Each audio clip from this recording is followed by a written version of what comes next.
Hello, this is Randy with Excel for Freelancers and welcome to the Gantt Task Manager. In this week's training, I'm going to show you how you can create your very own drag and drop Gantt style task manager complete with drill down, drill up on staff or projects. You can be able to filter based on staff, projects, or status, and a whole lot more, including previous and this month. Whole lot of things to show you. I cannot wait. So let's get started.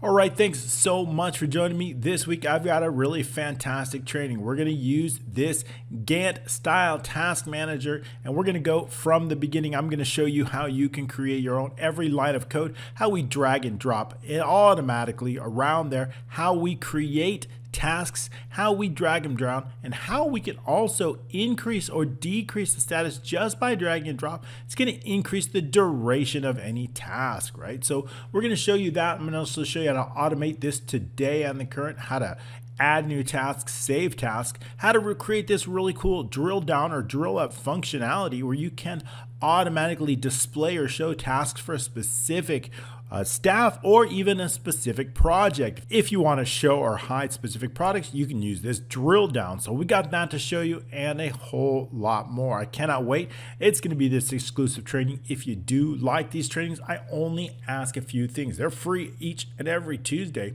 But if you want to get this workbook, you can get this workbook for free using the links in the description, either with your email or of course with Facebook Messenger. If you like these templates, I've got 200 of them available for just $77. That's less than 40 cents per workbook. I'll include the link down below. That would help us out a lot. Of course, we always ask you to subscribe, smash that like button, and comment below. I love to hear your thoughts, ideas, and feedback on these videos because I create them for you. So that would help you and help me. So I would appreciate getting you the videos and the training that you want. All right, let's get started. This is a sample, okay? This particular one's a sample. I've created this to show you how it's gonna work. What I'm gonna do is I'm gonna close this sample up and we're gonna start with just a basic template, and it is this right here. So I've created just some data in here, but it's basic. And there's a few macros that I created that have to do with tasks. And basically, those are the only ones that we've created, the ability to save tasks or create a new task. So we'll go over them very briefly, but that's a basic form management. In this training, I really want to focus on how you can create these drag and drop Gantt style and how you can move them just like you saw in the sample. So that's the area we're going to focus on, and to be able to filter them based on whether it's a staff or projects or status. So let's go over the overview of this application. If we need to refer back to the sample, we will. But basically, we've got an admin screen. And this is very similar to what we've been doing lately with these. We created a Kanban style. I'll include the links down below. And we had that just the previous weeks, and that was very similar but a very different style. You could combine these into a single application and give your user a different views, whether they're Kanban view or task view or even a Gantt view like we're doing today. So many views. Okay, so what do we have here in the admin? I've got a staff picture location. That is the folder that's contained where your staff pictures are. You notice in our sample we had little pictures that have to do with our staff, and that's going to be located in our folder. So I've got those pictures of all those staff located here in that folder. I've also, inside that same folder, I've got a default picture, and let me show you that. And here inside this folder, I've got these staff pictures located in the pictures, and then I've got inside here an icon. I've also got a default picture icon in case there are no pictures. I want to use this default for the picture, and if there are pictures, I've got them here located. So I've used this basic folder path directly inside here where our pictures are located, and I've got the one for the icons located here. So this is our default picture. If there are no pictures for staff, we're going to use the default picture. Okay, I've also have specific task status. We've got a to do, in progress, overview, and completed, and I've set these colors to do this. Now these colors are with our theme, and I'll go over these numbers shortly, but basically I want to know any to do. I want yellow, green in progress, red, overdue, and completed in blue. So that's based on that. So we're going to want to do that. Inside the tasks, I've got a database of task lists, very similar to what you may have seen before. Each one contains a task ID that's unique for each task, task name, a staff ID, and a assigned staff.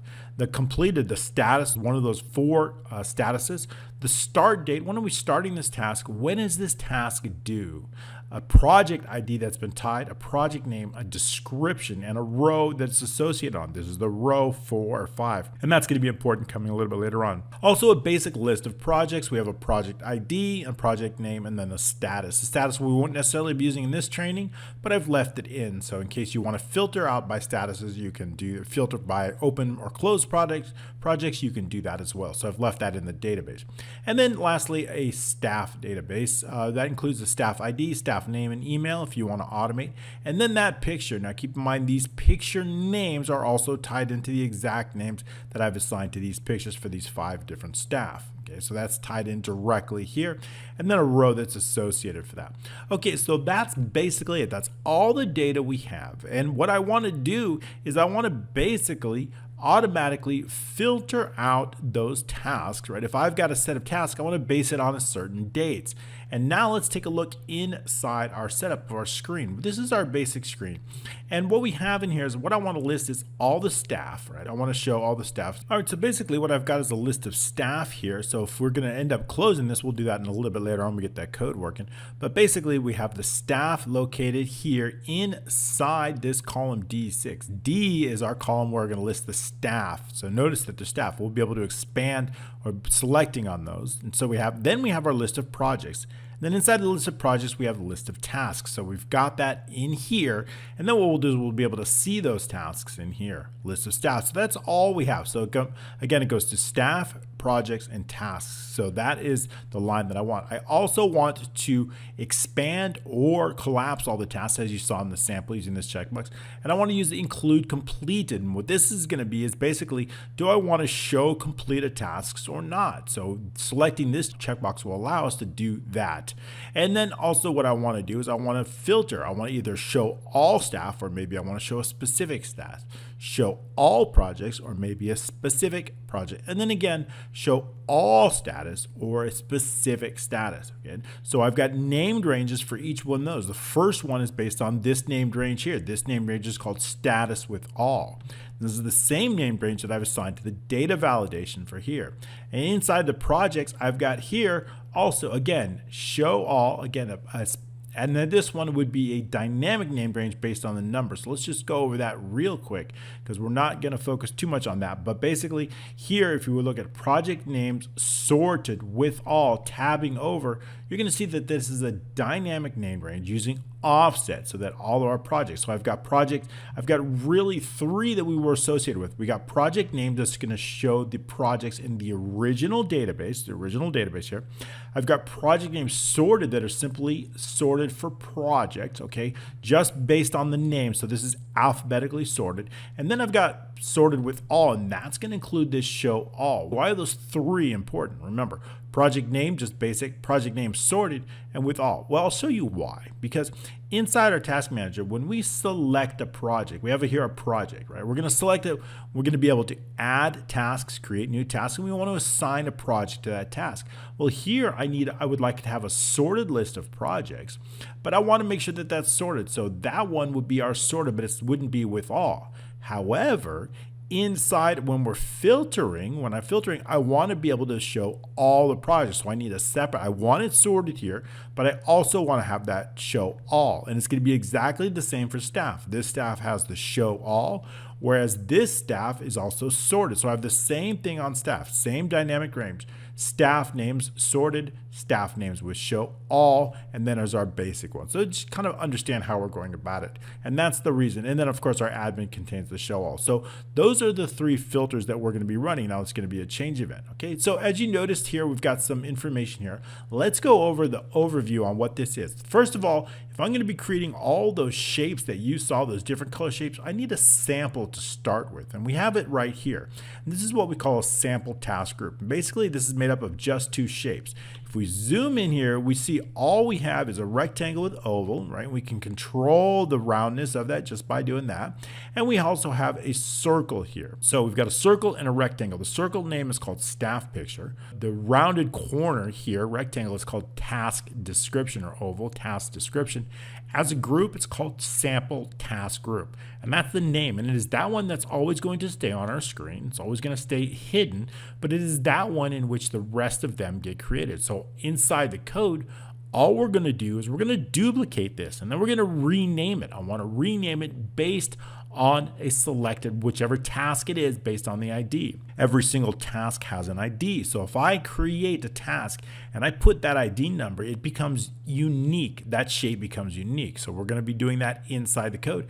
As we have done, if you've followed some of my videos, you'll familiarize yourself and you'll start to understand and see this. So what else do we have here? I want the selected year. I want to be able to navigate previous, this month, and next, and I want to know what year we are on. Okay, I also want to know what month we are on. That's very important. I want to know the start date, the first month of the date, and that's going to be located directly inside here in H5. So H5 is actually basically based on the date, would be the year of B2, it would be the month of B3, and then 1. So that's always going to be the first day of the year. Now you're saying to me, well, it's only showing 1, it's not showing the full date. Well, that is based on a specific format. So when we go into looking, it's a custom format. So when we go into number format, all we see here is just the single D. That's going to show D. If we're going to put DD, it would show 2 days, right? But I only want to show 1. So we're going to put 1. And it is this same format that we've brought over 31 times all the way over here. So it's that format that we've extended over here. Also, keep in mind that what gets a little bit tricky, all we're going to do is simply add one, add one, add one here as we go up. But once we get to the 28th one, not every single month contains 29, 30, or 31. February, of course, doesn't. So we've got to check. What I'm going to do in this formula is I'm going to check to say, is the month of this date plus 1, is it the same month? Because if it's not, then what we have to do is show blank, and then we do just that here. If the month of AI5 plus 1 is not the same, right? If they're different months, then just show empty, right? Because the previous day is not the same month. I only want to show when it's correctly the month. Otherwise, if it is within the same month, we're going to add 1, and we're going to do the same thing with this, and we're going to do the same thing with this one, right? We're showing blank. So if the month, then what I do is I have a formula. I have a weekly summary. Every 7 days we've got a summary. It's going to look just like this. So So in this case, basically, I'm going to base it on the text. H5 is the date, and I'm going to go all the way to N7. I want to show the first 7 days in a summary, August 1st, August 7th, like that. And to do that, I've got, again, another specific format, but this one is inside a text string. So we formatted it a little bit differently. So we're going to format text. In this case, I want to show 2 digits for the day and 3 digits for the month, plus a dash, and then also based on N5, again, 2 digits for the day and 3 digits for the month. That's going to get us just like this. 2 digits for the day. We could use 1 just as fine, but I want to keep consistent. And then plus the 3 digits for the month. That's it. And we've done that with every single one, except for the last one is slightly different. We're going to be basing on, we want to make sure that we're going to use the end of the month, right? I want to know the end of the month. It's not going to be based on this day because we don't know. So we're going to use the formula EO month based on H5, which is the first day of the month. 0 months above, 0 months below. End of month is going to get us that date. And then again, so we're going to format that. So this is going to show us the end of the month. So that's how we created these dates. Now inside our tasks, all we have is the task name, the assigned to, the start date, the due date, the project name again, and then some text design details, and of course the status. What is the status of this task? So we've got the task. So then we've got the end date and the start date. The end date again is the end of the month based on the start date. I've given this a named range called start date. I've given this a named range called end date. That's going to help us inside formulas, inside code. So we have it here, start date and end date. Next is some information for the task. I want to know what is the current selected task ID. I also want to know what is the row of that task ID. To get that row, all we're going to be doing is we're going to matching what is in B6. We're looking for that. And we're going to look up a named range called task ID. We're going to add 3 to that. The reason we're adding 3 is because our first task starts on row 4. So I don't want 1 as our result 1. I want the actual row, and that's 4. So we're adding 3. Okay, the next task ID is going to actually equal, it should be a max equals the max, right? But if there's an error, max, what is that? We're going to be task ID plus 1. But if there's an error, why would there be an error? There would be an error if there's no data. We're going to add that also. The next task ID, again, here is automatically going to be 23 in this case if we add 1. All right, so next up we also have the task fields, I should say. And the reason we have this is when we create a new task, this particular macro has been done. And let me exit out of break mode so what I can show you. We'll exit out of there. I've just put in some break mode so that we can, then we do a new task. And what I do is I want to know I've got 6 different required fields, or actually let's say, yeah, 6 different required fields, or 5 actually. I don't think the status is to do. Let's say, oh, I do have 6, yeah, 6 different required fields. Status, we set the default for new ones to be to do. And so as I enter them, what I want to know is when I run the code and I try to save this, I want to know, please make sure that all fields are required. Now, inside the code, we could do is this blank, is this blank, is this blank. It's kind of a long. Or what we can do is you can combine them, all 6 of them, and we can determine how many fields are filled. In this case, 1. So we can use count. Count, what I'm going to do is I'm going to do count A. It means count all the cells that contain a string or text. K2, R2, all of these cells, right? Now I know inside the code, if this does not equal 6, then I know that we have not enough fields filled out. So if I put in a task name, and let's just put in something like site design, and then we assigned it to let's say our favorite Fred, he's got to make an appearance today, and we'll give it a start date. Let's do August 2nd here. And then also I want to give it a due date, let's say August 15th. And then we want to give it a project here. So we'll assign it a project, and then we can put in details. And then also we can put it, so that's it. So that's all we need to do. And then saving the task is going to do just that. It's going to save that task. And then that new task is going to appear all the way down here just like that. Great, so how do we do that? Okay, and then saving the task save, and then we go down here in the task and we see that that task has now been added right here. Okay, so inside we've got task ID and everything. So let's go briefly over those macros, just the task, because they're already here, and that's in the task macros. So with the new task, these are the macros here. Back into VBA we go. Alt F11 will get you there. Or of course, you can also click on the developers tab if you have that and go into the Visual Basic here. That will get you there. Inside that, the task new, that is the macro that we have assigned to this button here inside the task. We've assigned it to this. So if we right click and click assign macro, we see that the macro called task new has been assigned. It's this one right down here. All we're going to be doing is clearing out a certain amount of fields here. All these fields need to be cleared out. And then what we're going to do is we're going to set the initial stage. I'm just going to set that initial AJ3 is going to be equal to F7. What does that mean? Well, basically AJ3 is here. I'm just going to set it to whatever is here inside F7 of the admin screen. So taking this default, so that means brand new tasks will get that automatically. And then I want to make sure that we're going to select K2, but only if K2, only if the current sheet is, let's change that actually to Gantt is the sheet code name there. So in case that's, then I want to select K2. So that's going to automatically select K2 so that they can already enter that. So when we click new task, it's going to do just that. Great. So we've got that. And then next up, what I want to do is I want to be able to load the task. Now loading the task, we want to make sure that B7 is empty. If we are loading a task, we need to know what row that task is on, here or here or here. To do that, we have to know what row. So this row is going to tell us if we have a task, we know that task ID 6 is in row 9. So we want to make sure that B6 contain a value. If not, we can move on. So B7 is a row is required. If not, we need to select task. Without that row located in B7, we will not know what row to load. Then what we're going to do is we're going to run data mapping. We're going to load everything up there using data mapping. Now this particular training is not, this is the data mapping. Now there are specific trainings that I have that go over data mapping in detail. We're not going to go over in this because I've got so much to cover. So basically we're going to use data mapping, and then that's going to bring all that information from the table inside this. So basically these 8 fields are going to bring it directly in. So once we have that, we're going to save and update. Basically it's the reverse. We're going to make sure that all fields are required. Here's what I was talking about. If B9 doesn't equal 6, we've got 6 required fields. If B9 does doesn't equal that, then we know that the fields are not required. Remember, this is B9. We're making sure that this contains 6. If it doesn't, then we know that all required fields have not been filled in. Assuming that they have been filled in, then we can continue on.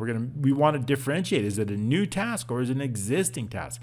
B7 is going to tell us. Remember, if B7 is blank, there's no row that's been associated with this. How would we know? As soon as we delete that task ID, B7 is going to go to blank. That's going to tell VBA that this is a new task and we need to assign a brand new row and a brand new task ID. So we're going to do just that. So for new ones, all we're going to be doing is setting up that next task ID located in B9 and bringing that into that, and also taking that brand new ID that we created with that max formula and bringing it into column A. Remember, this is only for new tasks. And also in K we're going to take in and put that row. And remember, inside K, we want to do that. K contains the row, A contains the task ID.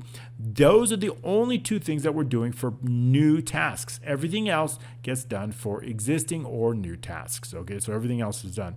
For existing tasks, all we need to do, if it's an existing task, it's not a new one, all we need to do is get the row. So as soon as we enter a task ID, we know the row is 9. So we're going to pull that row from B7, and that is only for existing. So that would be right here. Everything else using data mapping, we're just going to bring in, and then we're going to refresh, run the macro. We're going to create that macro. Task delete, we're going to get the row and we're going to delete the row. Staff create list, we're not going to go over this because this creates unique lists for staff. This creates unique lists for projects. Those two macros, all they do is just simply create these lists to here. These two lists here, it creates them. And then for project, it creates these two lists here. So that's all. You can study those. You can pull that. All right, so let's get into the main part of this application, and that is the Gantt task. How do we create these drag and drop shapes right here? Well, the first thing what I want to do when I do that is I want to get a list of all of the staff, and I want to get a list of all the projects, and I want to get a list of all of the tasks associated here. And it's going to be based on some filters, right? So if I want to know only certain staff, like let's say David, I want those filters, those tasks to be filtered for only that. I only want to show that particular staff here, the sign for David Davis, right in here. So we need to set up some filters and some criteria and for an advanced filter. So we've done just that here. In fact, I've got 2 rows of criteria specifically because we're dealing with dates. We've got to do dates. I also want to know only those tasks between August 1st, which is our start date here, and August 31st. And that means any task involved in it. So for example, if a task starts on July 15th and it ends on August 15th, well, I want to show that. And also what I wonder, if a task starts in August 15th and ends in September 15th, I also want to show that. So that's going to be any task inside this month. It doesn't necessarily need to start in the month or end in the month, but it does happen in the month. So I want to make sure to include that. So we can do that. Now, so what I want to do is I want to create very specific criteria for that. And I've done just that. So that criteria is going to allow us to display only in our results only those within the month of August. So how do we do that? Well, in that case, I need very, very specific criteria for that. So in this case, for the start date, I want to know if there's any task that is greater than equal to the start date, greater than equal to the start date, and less than or equal the end date, greater than equal to start date. Or, in this case, any task that's less than or equal the end date, less than or equal the end date, and greater than or equal to the start date. And basically, what does that mean? It means that any task that lands inside those 2 dates, within those 2 dates, between August 1st and August 31st, regardless of when they start, regardless of when they end, if at some point they land inside that month, I want them to show up. And that's what this criteria does, okay? Now, keep in mind that once we have 2 rows, remember this is this and this is or, right? When we see 2 rows, it's this or this and this, right? This means and, this means or, vertically means or, right? So when we have those two rows, we got to cover two dates. In that case, what we also have to do is we also have to duplicate the criteria for both. And that means we want to make sure that if we only want to show a specific staff, we have to show it on both rows, because it's or this or this. If I show blank here, it's going to show every single staff because it's going to be or everything, right? David or everything. Well, that doesn't really make sense. So we need to make sure that we've duplicated it, right? Anytime we have a different two rows, we need to make sure that we've duplicated here, here, and here. So that's very important. So in this case, David's going to show up on both. So how do we do that? Well, basically, if Gantt F2 equals show all, then just show a blank. Otherwise, I want to know what's in F2. And we've done the exact same thing for status and the exact same thing for project name.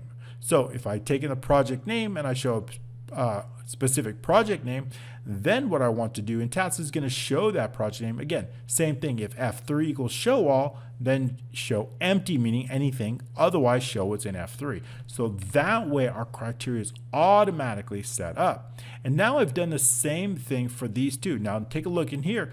Inside here, I've got expand all. If we right click here and format the control, we can see that this is linked to B12. So when I click expand all, let's go ahead and pause it. I want to make sure I don't think I have any macro. I have macro assigned, but it's not working now. Okay, good. So expand all, basically this is going to just go to true or false. So when I expand all, I want to show all those. When I include the completed here, again, this is going to be B13. This is attached to B13. So B13 is going to change from true or false based on that. So if I don't want to include completed, if I want to exclude completed or not included, I'm going to uncheck this. It's going to turn this to false. B13 is false. When we go into the tasks, we now see we've got a different status. Look at this. If the Gantt B13 equals true, then P3. What's P3? P3 is basically whatever status we have set here in the filters. Otherwise, admin does not equal admin F10. In this case, does not equal completed. Does not equal completed, right? I don't want to show completed. So what that's going to do is show completed. But as soon as I check this, it's going to go to blank. So that way we've got our filters already set up. We don't need to use VBA for that. Then all we need to do is when we're going to run this macro now, what I'm going to do is I'm going to determine the last row. I'm going to run all of our advanced filters based on this criteria here all the way from O2 through T4. We're going to have those results come all the way in from AA all the way to AK. It is then the results that what I want to do is I want to sort them. The first way I want to sort them two ways because I want them sorted, right? I want to show all of the staff first in order, and then I want to show all the projects. So I'm going to do just that. I'm going to sort by staff ID first so that all the staff IDs show up in order. Then what I'm going to do is I'm going to sort by project. So you notice this particular staff has two different projects. So notice project 1 comes first and then project 2, right? And then I think we'll switch some things up, but same thing here. This one has some projects here. So we're going to switch them up, but I want to make sure that one, they're sorted by staff, then they're sorted by project so that everything gets sorted really nicely. Great. So that's basically what we want to do inside the macro. And now what I want to do is I want to write a macro that's going to clear all this information out and then recreate this list and the ability also to expand and shrink those lists. So let's go ahead and write that macro now. So inside the developer, what we're going to be doing is we're going to go into the Gantt refresh and we're going to create a macro called Gantt refresh project task. That's the macro that I want to create that's going to automatically allow us to expand and shrink and list all of those projects based on the criteria that we've set and all the staff. So let's get on that right now. All right, our focus to start at is going to be on that task sheet because it is that data that we have to filter. So I'm going to put that with tasks and hitting the dot, making sure that we have the sheet name. And then the first thing I also want to do is application.screenUpdating equals false. It's going to make things a little bit faster and also enabling events. Application.enableEvents equals false. And make sure before we exit this sub, we need to redo that. So I'm going to put that down here and then we'll write all the code in between. I'm going to make those true. So that means before we exit out of the sub, we need to make sure that those are true. And of course, if we're going to be exiting the sub, we need to make sure, in fact, I'm going to put those down there actually. I'll write a little bit of code before I do that and I'll explain why. So the first thing what we want to do is I want to clear out Gantt, which is that sheet, dot range, I want to clear everything out here before. So we're going to start out here in C6. In fact, I've got a hidden column right here, which I'm going to show you. Let's go ahead and go into G here, and I've got a hidden column that's going to keep track of some rows we're on. So let's do that. Let's clear this out all the way from C all the way to G and down. So that's the first thing we want to do inside our macro. And then we can bring this down a little bit so we can screen. I've got a lot of variables which we'll go over as we come to them. Okay, so the Gantt, we're going to do range. What is that range? Again, it's located in C6 all the way through G, and then we'll go down to a large row, 99, and we're going to clear everything out. Dot clear contents, clear existing staff and projects. So now what I want to do is I want to determine the last row. That's going to be on the tasks. So the last row is going to be equal to the end XLF. Now that's auto hotkey that helped me. That's the last row that automated it for me. That helps me write code a little bit faster. Last row. So that's the last row of tasks. Now, once we have that last row, I want to determine, is it less than 3? If it is, we can exit the sub. Okay, so now we can exit the sub because we don't have any data. So now, assuming that we do have data, I want to run an advanced filter. So advanced filter based on the data there. So how do we do that? That's right here, also on auto hotkey. And what the data, let's pull in the task. Again, we're going to start with A3 all the way through K and the last row. So that's our original data. So it's A3 all the way through K and the last row. And that criteria, what is that criteria? It's going to be right here. Remember, we've got two different rows of criteria, O2 all the way through T4, O2 through T4. Making sure that we've got that right here, O2 through T4. We've got those two rows of criteria, and then our results are going to go all the way through AA, all the way through AK. That is where our results are going to go. Okay, so now that we have our results, what we want to do is I want to determine, do we have any results, right? So let's do last results row. And we've got one more line. I always forget this last row. So the last results row is going to be based on column AA. That's correct. So I want to know that last row of results. If that last row is less than 3, we can exit the sub. Okay, so we can do that right here. So if the last result row is less than 3, then exit step. Okay, now that we've gone through our last exit step, now we can go application screen updating, right? Because we don't want to do that. So if we're exiting the step, we want to make sure that application screen updating is still true and enabling events is still true before we exit. Okay, so now we can go into the form and now we can work with those results. We've got our results. First thing I want to do is I want to sort them. Remember, so with.sort, I'm going to sort those results based on those two conditions. So what we want to do is we want to clear those fields first, clear any sort that we might have. And now what we're going to do is we're going to add a key to that. So sort fields dot add, and I want to add a key. So what kind of key do we want to add? The key is going to be equal to, based on that first, remember I want to base it first on that staff ID. So that staff ID is located right here in A3. So we're going to base it on that. So again, we want to make sure we call out the sheets because we're inside the sort. So we're no longer in with the sheet because we're in the sort. So tasks, in this case, range AC3 is our key, right? That's the key, the first key that we want to do. And we want to sort on. Sort on is going to be equal to XL sort on values. Sorting on those values, sort on values.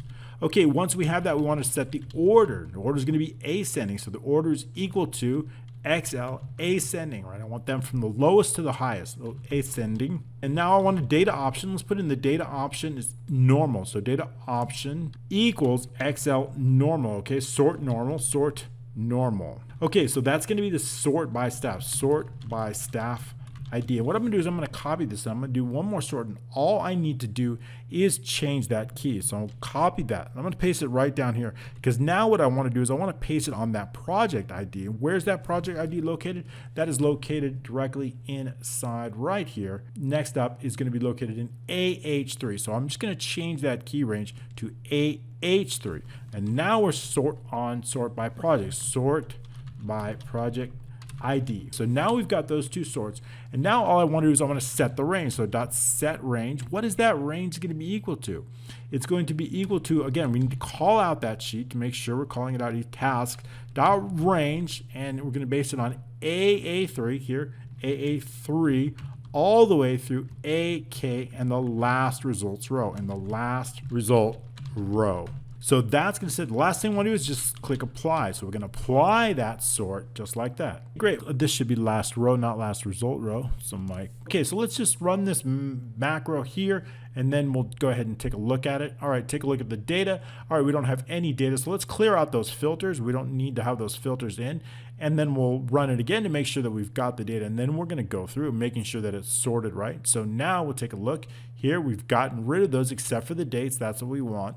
Now what we're going to do is we're going to run this code and we've got some results here. Okay, we can take a look. We see that they're all sorted by ID and now that they're sorted by project. Okay, so everything's looking good here, just the way we want it. Now what we want to do is I want to get this information and I want to bring it directly inside here.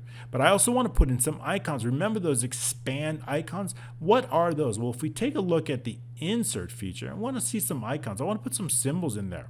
What I really do is I want to put this one, Wingdings, font 3, 125. I want to put that in for the uncollapsed, or I want to put that in, and then for the collapsed one, the expanded one, I want to use 128. So 125 and 128. See this down here? Wingdings. This tells you the character code down here. That's the one we want to put in. Wingdings, it tells you. So inside VBA, we can use that 125 and I can use that 128, and that's going to help us insert. Those are the two different symbols that I want to use. All right, so that's going to help us. So we're going to use that and we'll start that out. So let's see, it's going to be, of course, going to be based on whether this is selected or not, whether or not B12 is true or false, whether we're going to expand them or whether we're going to shrink them based on that.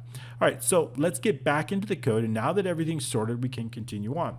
So the first thing what I want to do is I want to keep track of what row we're on. We're going to have to go through these rows. So the first row, I want to set the Gantt row as to row 6. So we're going to do just that here. The Gantt row long variable is equal to 6, and it's going to set initial Gantt row. Okay, so now that we have that, we want to make sure, I want to know again, I want to set a specific character. Remember, I want to set that icon. So I've got a string variable up here, located here. It's called icon as string right here. Icon as string. So I want to put that icon, whether it's character 128 or 125. So it's going to be based on this right here. Again, span all based on B12. So let's write that as a code. I'm going to put that icon inside a variable. So we can do it something like this. If Gantt.range B12 dot value is equal to true, right? Then we want to show if it's true, we want to expand all. In that case, then I want to set the icon equal to character 128. Otherwise, set it to 125. Else, icon equals character 125. Okay, so that's it. That's all we have to do. It's going to set, expand, or shrink, and collapse, other one, shrink, icon. Okay, so now that we've done that, we can then continue on. So we set the icon. So now we're ready to loop through all those results. I'm ready to loop through all the results in our task from 3 all the way to the last one, in this case 22. So we're going to write a for next loop to do just that. So inside the code, for, we're going to base it on the results. For result row is going to be equal to 3 and to the last result row, and then closing our loop, next result row. Okay, so inside that, I want to assign some information. I've got a lot of information I want to know about that task, so we're going to do that inside that. So first thing, we're going to go back and I want to assign all these variables here. So we're going to start it out all the way, task ID, task name, everything we want to put there inside there. So, or at least maybe not the ID at this point, but at least the task name. Task name is going to be equal to dot range located in A, B, and the result row, and that is of course the task name. So now what I'm going to do is I'm just going to copy this here, and now we can start to add a few more variables. I want to know the staff ID. Staff ID is going to be equal to located in AC, so we're going to put that in AC, and that'll be the staff ID. Staff ID. Next up, what do I want to place after that? I want to have the staff name. So the staff name is going to be equal to located in AD, staff name. So you see it's relatively simple, just putting in the information, if I can spell things right. Okay, now after the staff name, I want to know the status. So the status is going to be equal to also located in AE, and that is the task status. Okay, once we have that, I also want to know the project ID. Project ID, and these are all variables that I've named as strings, okay? Task ID is going to be located inside AH, project ID, excuse me, in AH, so we have that.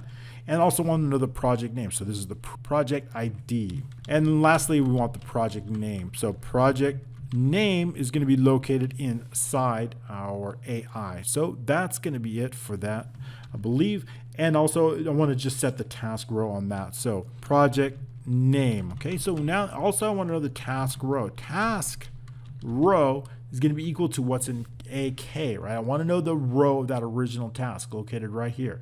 This row located in AK. So put that into a variable too while we're at it. Task row is going to be equal to AK. That is the database row of the task. Task database row. So now what I want to do is I want to check for the new staff. Is there any new staff? Is it a branch? So because every time a new staff, I want to add in one of those triangles, right? So let's do that. If the Gantt row is equal to 3, right? Why would 3? Here we go. If it's 3, right, we know the first thing we're going to do is always going to be a new task, you know? So if the Gantt row is here, in other words, if it's the first one, the row 3 here, we know it's the first row, we know we're going to put in that triangle because we're going to put in a staff name here, so we know for sure it's there. Or one other condition.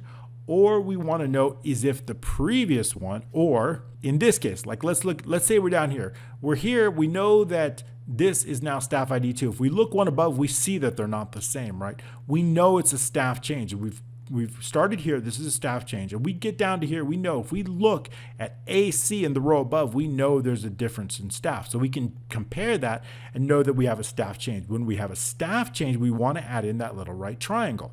Okay, so we can go through it just like this. So if Gantt row, in this case, is equal to 3, or staff ID does not equal the one above, dot range AC, the one above, right? The row above. What is the row above? And the result, row minus 1, right? So that's value. Then what do we want to do? Then we want to do a few things, right? Then we have a brand new row, right? So we got a brand new staff. So in that case, what do I want to do? So first of all, with the Gantt sheet, Gantt dot range, we're located in column C. That's where we want to place it.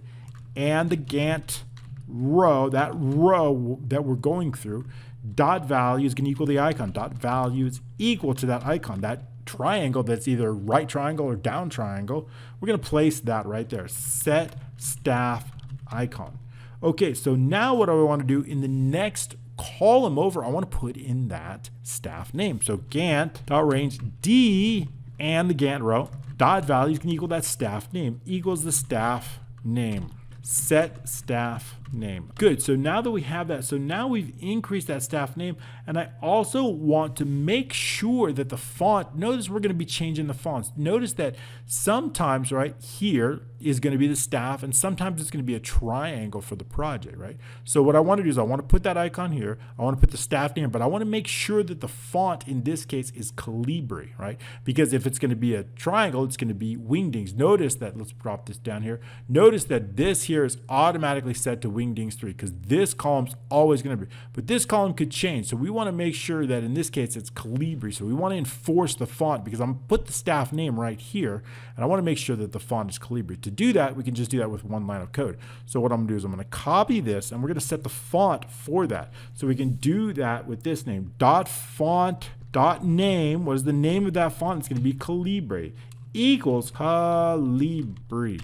Now what I want, so now we've put the staff in there, but now we need to increase that row, right? We've done everything we needed to do. We've put in this icon, we put in the staff name. Now what I want to do is I want to drop it down one row. So the Gantt row equals the Gantt row plus 1. So we just need to put that inside the code right here. So Gantt row equals Gantt row plus 1. So we've increment the row. Okay, so we've done that, and that's in this. So that's only if it's on, all this is only if it's a new staff. Okay, so we continue on, but I also want to know, is it a new project? So we want to check for new, let's put this in text here, check for new staff, and then also I want to check for a new project, right? If it's a new project, what are we going to do? If it's a new project, I'm going to put in a triangle right here. I'm going to put the project name right here. Triangle here, project name here, but we want to check for a new project. We know for sure if it's row 7, because we're going to put the staff here, row 7 is going to be here. We know it's going to be a new project no matter what, because there's nothing else here. Or again, we're going to check for the above. Again, we're going to do the same exact thing. I'm going to look here. If I'm already on row 8 and I look above and I see the project number is different, I know it's a brand new project. Or if we're on, of course, 3. So we can write it up right here. So here we're going to check for new project. Good. So I'm going to copy this, and then we're just going to make some changes here to make it a little bit faster, considering how bad my typing is. Okay, Gantt rows 4, we've already dropped it down one line. Or in this case, it's not going to be the staff ID. We're looking for the project ID. So it's going to be the project ID does not equal, we're looking at the one above, right? AH. So if there's a change in the project, we need to do that. Or we're on the first one. So AH is what we're looking for. Okay, so AH and the result row. Then we have a brand new project. So first of all, we're going to set that icon. In this case, it'll be the project icon, but it's the same thing, right? We're not going to place it in C. I'm going to place this one directly in D. I'm going to place this in E and this in E. So in this case, not the staff name. It's going to be the project name. Project name. In this case, we're going to put in the project name. That's why we pulled all those variables before, project name. So now that we have the project name there, and also, again, I want to make sure the font is clear. I think it's automatically going to be that. So we don't need that because E is not going to change the font. E, only C and D will be changing the font. So we can get rid of that. And of course, we're going to increment the Gantt row. So all we're going to be doing in here, basically all we're doing inside here is we're placing the icon in D, we're placing the project name in E, and that's it. F, of course, is going to be reserved for the task. So moving on. So now that we've checked for the new projects, we can then go ahead and add in that information. Right? So we incremented the Gantt row. That's perfect. Now what I want to do is I want to make sure that we're going to add in that task information. I want to add two things. I want to add in the task row, and I want to add in the task name. And the task name is going to go directly in F. The task row is going to go in G, and then this G column will be hidden. So we're going to do that with just 2 lines of code here. Okay, so Gantt.range, it's going to be F and the Gantt row, and the Gantt row dot value is going to equal what? The task name. So now that we have that, again, I want to add in just that row. Where is it located? And it's going to be located in G. So I'm going to copy this, I'm going to paste it, I'm going to change that to G, and I want that row that's going in here. So it's going to be the task row. It's that one that we just added right here. So equals task row. That's going to be task row. That's going to be helpful because we're going to need to know where to pull the data from. If I want to pull the task information, I want to know what row to get all the database, right? If I've got the row here, I know I can get all the information from the task, get everything. If I know that row, I can get everything else. So knowing that row is very, very important. Okay, and that's going to be hidden. So we've got that there. That's it. So now what I want to do is I want to show or hide. So that's it for the loop. That's all we need to do. That's going to add all the information. But what I want to do now is I want to hide or show these rows based on whether this is expanded or shrunk, based on whether we're expanding it. So based on those icons.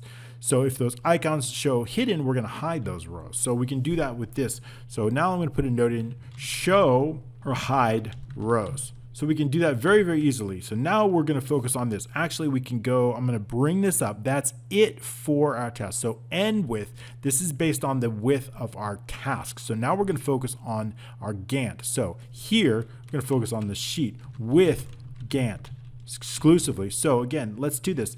Dot range, it's going to be relatively simple. I'm going to, first of all, make sure everything is unhidden. I want to unhide everything. So dot range, starting out with row 7, take a look because row 6 is never going to be hidden. So row 7, I'm going to start out that 7 and colon and what else? And let's just go to a large number. Let's say 199 and 199, not dot value, but this is going to be entire row dot hidden equals false. So again, I want to make sure that none of them are hidden initially, and then what we're going to do is we're going to loop through them and see if they should be hidden or not based on the current condition. Okay, so first of all, what I want to do is I want to get the last row. I want to know what the last row is going to be equal to F, right? Based on F, I want to know the last task row, the last one we've already looped. I want to know what the last one is going to be based on F. So that will get us that. And then once I have that last row, let's call this the last task row. Once we have that, then we can go in and then loop through that. So again, I'm going to run a loop. So for Gantt row is going to be equal to 3 to the last row. And then closing our loop, next Gantt row. Okay, inside that, what I'm going to do is I'm going to check to see if it's character 125, then hide it. So we can do that. If dot range C and the Gantt, this is for staff, right? This is for staff. C Gantt row dot value equals character 125, then we know it should be hidden. Then what are we going to do? We're going to hide all. In this case, hide rows. But how many rows? Hide all projects. I hide all projects. So we can do that with just this line of code. So here, next staff row. First of all, I want to go, how many should we hide? I want to hide all the projects between two staff, right? So for example, if I want to know how many, I don't want to hide the staff. I only want to hide the projects that are between the staff. Sorry, I don't have the sample open, but you can get the point. Okay, so I wanted to get the next staff row. I want to hide all the projects between staff. So the next staff row is going to be equal to dot range C and the Gantt row, so that current row, whatever it is, and also C999, not dot value, but end XL down. That's going to get us the next row, dot end XL down. So that's the one, the next one with the character. So that's everything in between that staff, everything in between the hair. Dot row. So I want to know the row, and I'll explain this to you once it shows up a little bit. We'll go over it because it's kind of hard to foresee. Okay, so in that case, what I want to do is I just want to get that row. Basically, if let's just say we have, let's go ahead. I'll show you. So I want to insert a symbol here, not this. Okay, so basically what I want to do is I want to insert a symbol here. Let's take a look at this one and then insert. And then what I want to do is I've got another, that's not the right one, but that's okay. So what I want to know is I want to know the number of rows between this. So I'm going to use that statement to get the next row. I want this row 10. I want to hide all of these rows, but I need to know the next row. I need to know that row 11, and then I'm subtract 1. So this statement will do just that. This statement here will allow us to do that. This right here, this one right here, next staff row, that's the next staff row. It tells us what's row. So I want to hide everything in between that, basically. So we can do that. We've got that next staff row. So if the next staff row is greater than 200, that means it would be the last one, 200, then I just want to set the next staff row equal to 199. This is going to set the maximum there. Okay, so now what we're doing is ready to hide those rows in between those two icons. Dot range, here is our Gantt row, and actually we're going to do +1 because I don't want to hide the current one, +1, right, the one after that. Right? I don't want to hide this one. I only want to hide what's between the two. So Gantt row, which is this, +1 is going to be here. So Gantt row +1, and what? And do the colon, and also what is it? In this case, it's going to be the next staff row -1. Next staff row -1, and I'll explain that why. Dot entire row, dot hidden equals true. Hide all the rows. Hide all rows. And then end if. So basically, right, if I know that next icon is here, we know the next icon's 10, but I want to go one row. I only want to hide the rows between them. So that's why we subtract 1. We know the next row icon. Subtracting 1 will hide just those rows. So now we have the hide all rows between staff. All right, so that's basically, we need a colon here. Let's update that. Good. All right, so I get that. So also we need to increase the row after here, right? We need to increase as we increment the row. We can do it one more time here. We want to increase after we add everything, we're incrementing the row. And also on the new project, when we add that icon in here, we need to ensure that we have the Wingdings font there, right? So we're adding that icon. I want to ensure that this dot font, dot name is going to be equal to Wingdings 3. That's the one we want to use, right? We want to, when we add that icon, we also want to make sure that the font is set up. Otherwise, it's going to be Calibri. Okay, good. All right, let's take a look at this and see how we go. We've got this here.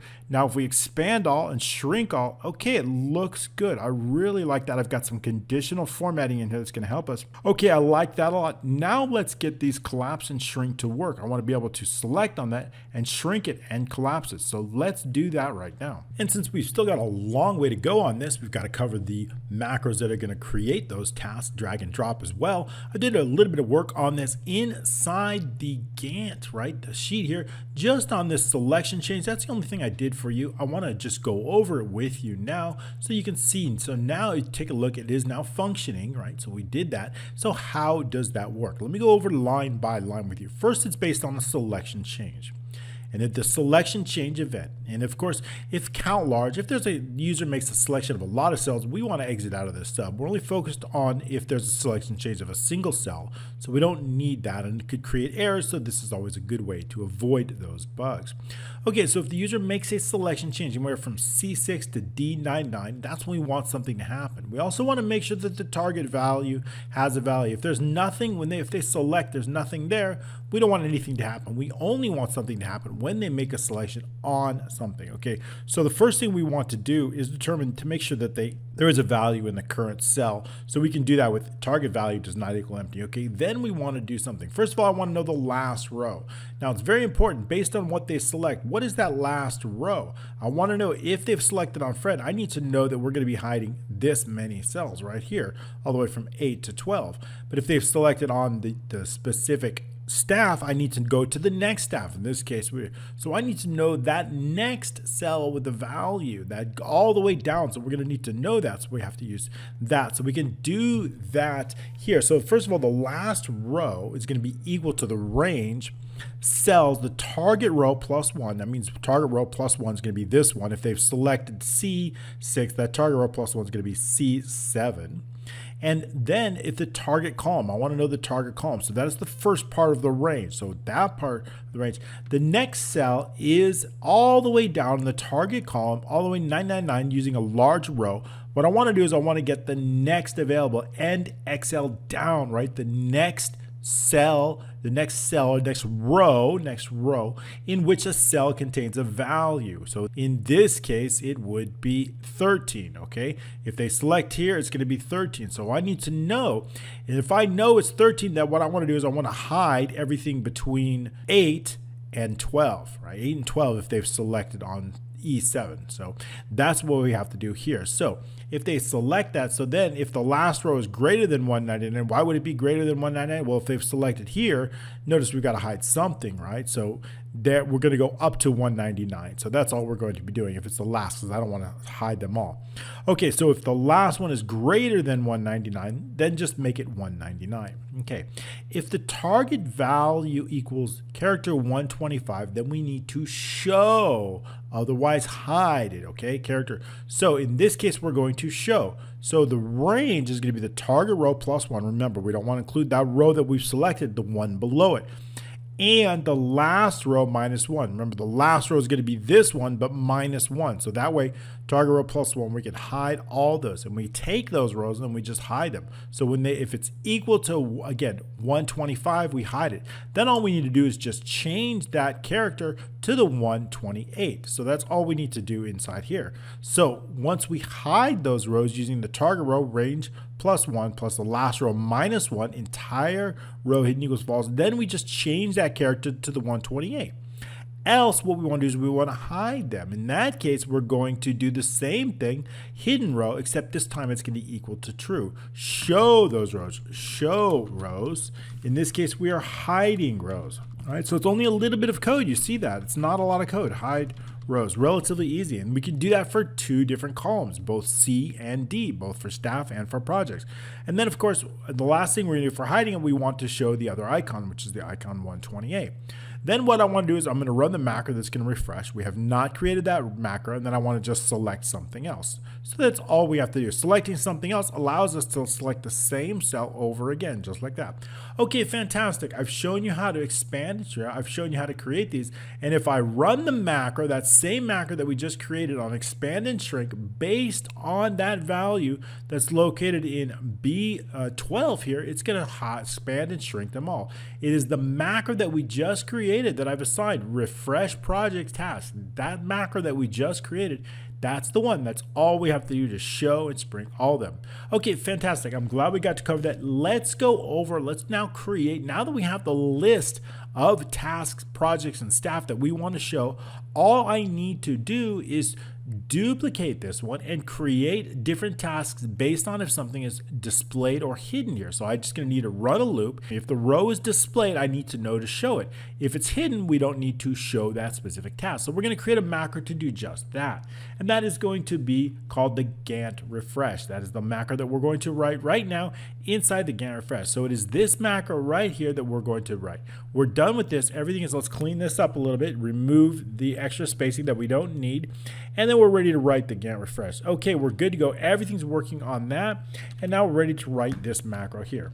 So we're going to focus again on the Gantt sheet at first. So with Gantt sheet, and then I'll make sure we end with, sometimes it's automated, sometimes not. Okay, making sure that we have the IntelliSense pops up. Okay, we do. Make sure we have the right sheet. First thing what I want to do is when I refresh it, I want to take any of the existing shapes. And we can now hide, we'll keep it open now, but we'll hide it eventually.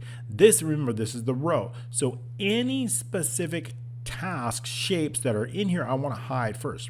When I create them, I'm going to give it a specific name. Each one of those groups is going to have the text called task item in it. Therefore, I can then delete them all based on that name. So for each task shape, now this has already been as a variable. This is already variable as a shape. Okay, task shape in dot shapes. Okay, so that's inside dot shapes, next task shape. So once we have that, now what we can do is say if in string task shape, and it can be based on the name, dot name. And what are we looking for? I'm looking for something that contains task item. If the shape contains that, does not equal 0, if that string is contained inside the name, then I want to delete it. Then task shape dot delete. That's it. That's all we have to do. Okay, so what that's going to do is going to remove it. Now keep in mind, if you have any other shapes, make sure you don't have them the name as, the one you're deleting, otherwise it's going to delete them.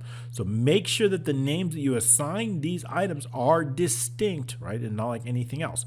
Okay, so now that we have that, I want to determine the last row. I want to loop. In this case, we're going to loop through everything. So the last row is going to be based on F. So we can do that just here with this last row. So the last row is going to be based on F. I'm going to use column F, the last task row, because there's that row that we're going to have to loop. If the last row is less than 8, then exit the sub. Okay, that means there's no task call. So first of all, application screen updating equals false, and I'm going to make it back to true, and we're going to write everything else in between that. Application dot screen updating, just so I don't forget, equals true. Now we write everything in between that.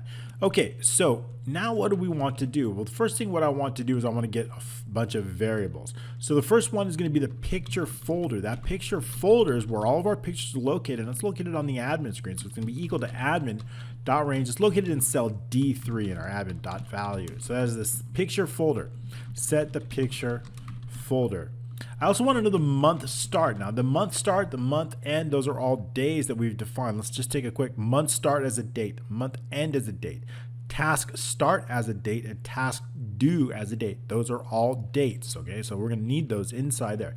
So the month start, what is that going to be equal to? B4 equals dot range B4. We set that already in B4. That's going to be our month start of the start of the month. Okay, pretty self-explanatory there. Okay, I also want to know the month end. That's in a variable, and that's going to be located in B5, and that's the month end date. So we're going to put those. We're going to need those month end. So now that we have that, I also want to focus on the month days. How many days in the month are there? So the month days is going to be equal to, it could be basically the month end minus the month start. The month end minus the month start. So it's the days in the month. That's going to be really important because if a task is beyond that, right, if it's a 40-day task, I need to know it's going to go beyond that month. So very powerful. I also want to know the current day, right? 1, 2, whatever just the day is, okay, is going to equal, we can extract that from the current date using this day, current day of the month. We want to know that. It's going to set a variable. Okay, so now what I want to do is I also want to have the day marker. Remember this here? This is just a group. All I want to do is set this according to the date. I called this today group, and all it is basically a string here, just a rectangle here, and then all we have is just a straight connector here. So I've combined those two, and then what I want to do is I want to place this directly in wherever the current day is. So we have a current day marker. So how do we do that? Well, we can do that with just a few lines of code, but I only want to place this here if it's in the current month. If we're not in the current month, then we can hide this shape. So we can do that with just a few lines of codes here. So we're going to call this, let's say, the set current day marker. So we can do that. So here, so dot shapes today group dot left position. What is that left position? Is going to be equal to dot cells 6, right? It's going to be row 6. I'm just going to focus on, and the current day plus 7. And then it's going to be dot left. So that is the left position of it. Very, very simple. Now we could probably place, in case the top moves, we should probably place the top position. So all we need to do, and basically what we're going to be doing, we know if it's the first day, I want to place it right here. This is column, if we take a look at this is column 7, right? Equals column 8. This is column 8. So if we add 7 to whatever day, it's going to appear on column 8. That's why we're adding 7, because day 1 will appear right here. And I also want the top position, I want that top position to be placed on row 6 right there. So row 6 is going to be the top position. I want to place that just right on the top here. So we can do that here, pasting that dot top, the top position is going to be basically the top position of here. So top. Okay.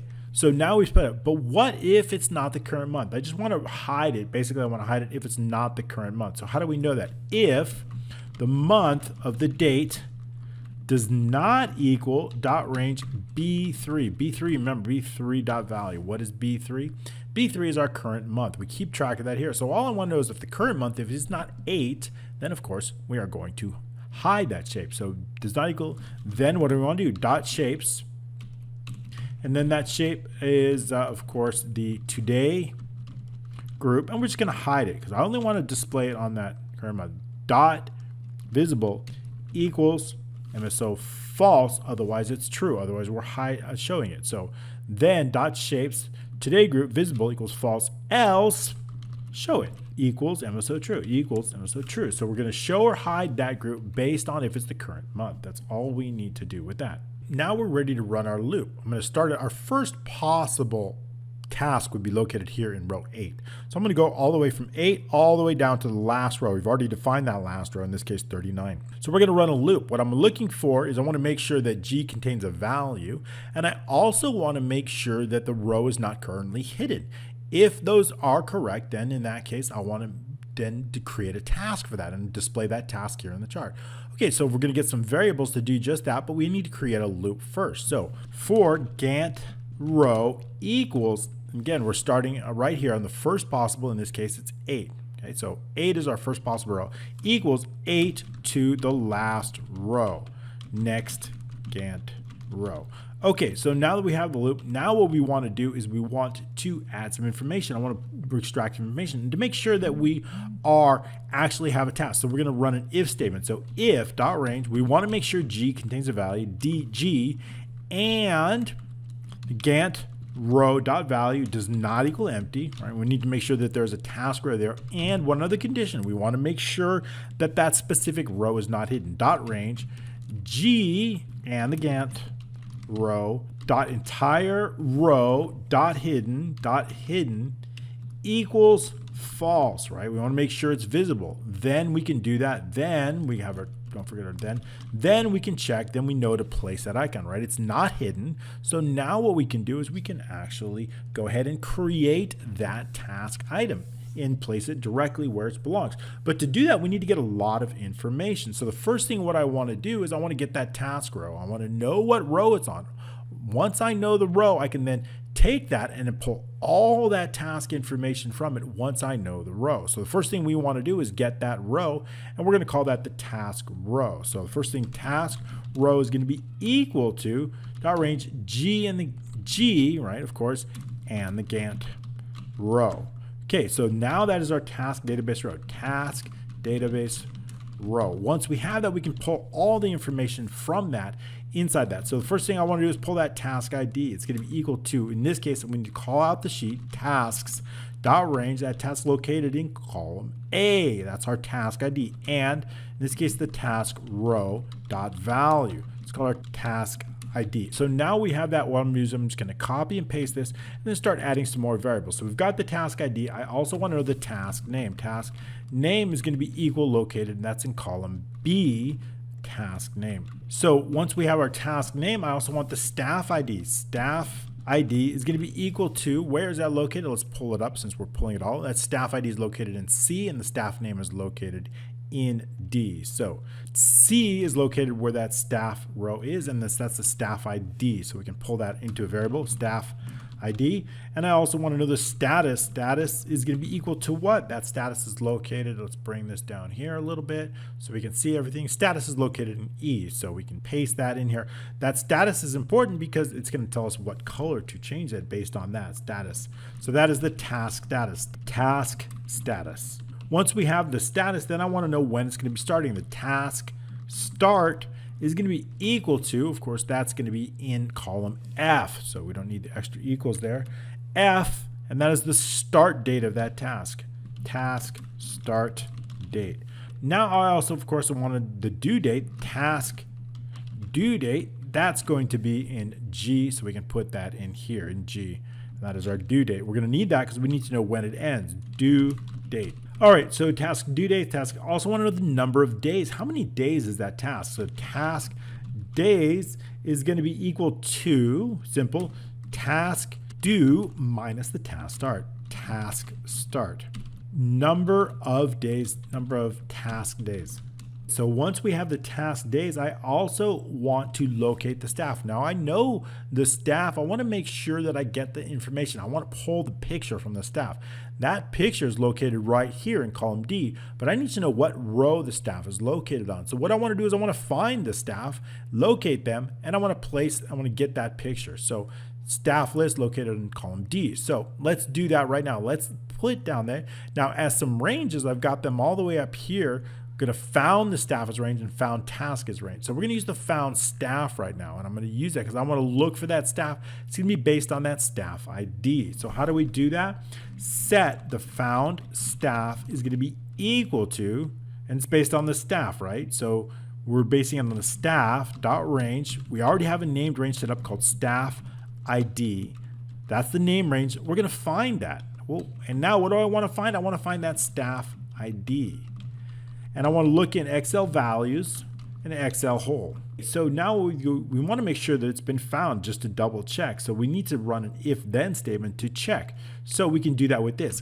If not found staff is nothing, then that means it's been found. The two negatives, they cancel each other out. Then what do I want to do?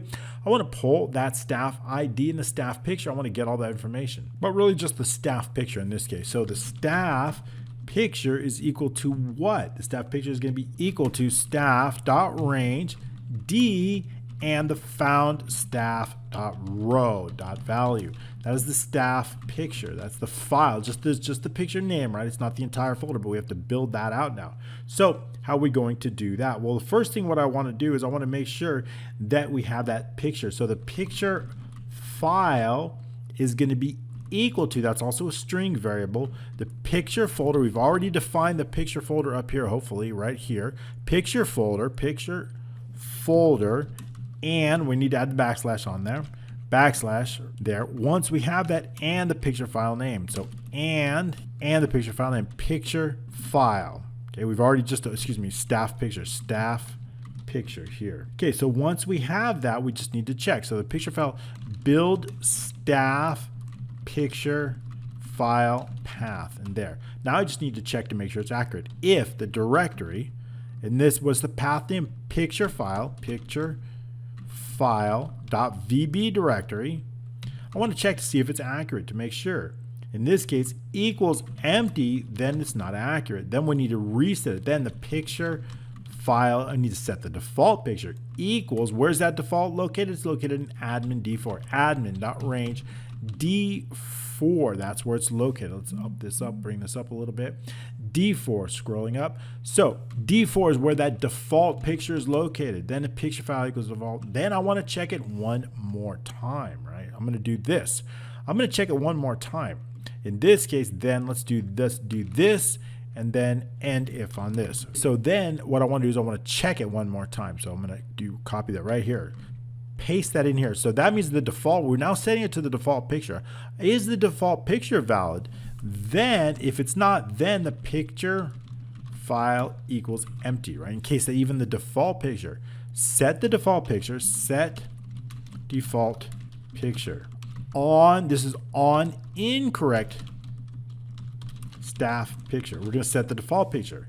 If no default picture, then we're just going to set it to empty. Set to empty string on no default picture. Okay, so now we've covered our bases on the picture. Once we have that, now what we can do is we can move on to the task start and get to place that task. So how are we going to do that? Well, we can actually check it out. So if the task start, I want to know, is it starting less than the month? In other words, does the start date, is it before the current month? How do we know that? If the task start is less than the month start, then task begins before the start of the month. Begins before start of month. And if, and put the this in, get rid of that. So now we've got that, and if. So this, we're going to do something if the month start is less, but I also want to write an else. Else if, in this case, I want to check the month and is less than the task due, then do something else, right? So what do we want to do then? In this case, month and is less than the due date. Then we know it ends in the next month or the month after that, perhaps. In this case, month end is less than the due date. Task due, then end day is beyond, we'll do beyond last day of month. Start day inside the month. Start day inside month. So we're going to do something else. Okay, so we have a few conditions that we need to check for. So if the start day is less than, what do we want to do? I'm going to set the left position, right? We know that the start day in this case is less, so I'm going to put the start day right here, right? Because then automatically that left position must be here because it starts before the beginning of the month. So we're going to put that left position as A1. So the left position, and that's a double variable, is equal to dot range h1 dot left. I want to know the left position of h1 dot left. Set left position. So once we have the left position, I also want to do is I want to set the maximum task days to the number of days in the month, if applicable. So the task days is equal to the number of task days is equal to the month end minus the month start. Month end minus the month start. So we're going to set the maximum days of the month in that case. So we've got that. So we're going to set, basically we're setting the maximum number of days there. But not in every instance, only in certain instances. If the task due is greater, right? The due date is greater than the month end date. Only then do we set the task days to the total days in the month. Only in that case. Else and if. Okay, so let's do this. So I'm going to put here. So this is the maximum days of month. So else, but it's under that. In this case, basically the month end, that task ends before the month end. So in that case, the task days, the number of days in the task is equal to the day. We're going to set the day of the task due. I want to know the day of that due, the task due. Set the number of days to the end. Set number of days to end date or due date. Task to due date. Okay, so that's all we get. What does that mean, right? Let's just go over that with you so we can do that. Okay, so we've got a task, right? How long is that task? If that task, right, if that task starts before the first of the month, we know to start it here.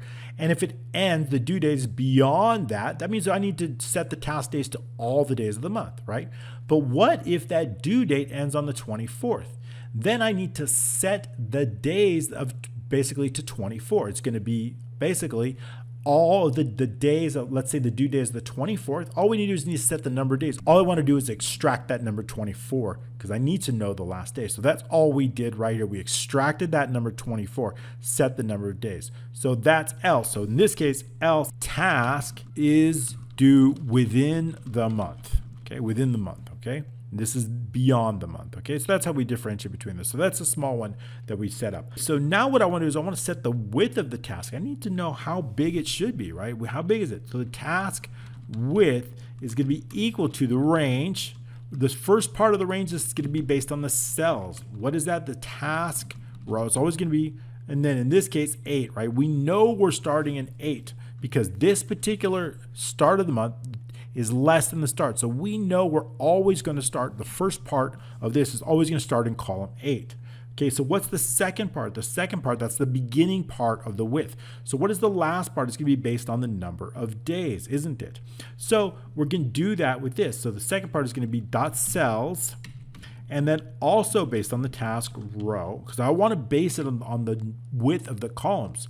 So in this case, task days, but it's not going to be the days, we need to add 7, or in this case, plus 7. Close that out, and it's going to be the dot width. So I want to know the width of that range, and that's going to be automatic or set our task width. And I'm going to go over that with you as I always do, because I want to make sure you get it. It's going to be a little bit confusing. If I know we're going to start it out here, starting on 8, right? This is column 8. Going to go all the way, let's say it ended at 24, right? I know it's 24 days, so I want to set that up. I want to know the width of all these cells. What is the width of these cells? This range here, I need to know the width. If I know the width of that range, then I know the width of our shape, right? It's going to be the same width. So all we need to do is set it like that. So that's all we did. We just determined the first part of our range here.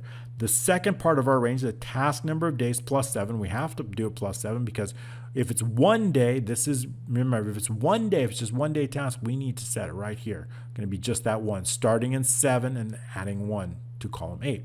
So that's why we have to add 7 because we're starting on column 8. So now that we have that, we can then move on. So that's basically all we need to do if we are set up with that. But now what if the end date is beyond the last day? End date is beyond that. Then we're going to do something else. So we're going to set the task days. Task days is equal to the month end minus the task start. Task start. So that's it. So that's a month end minus the task start. So that means the end day is beyond the last day of the month. The start day is inside the month. So we want to know when is the month end minus the task start. I need to know how many days. So that's going to get us that.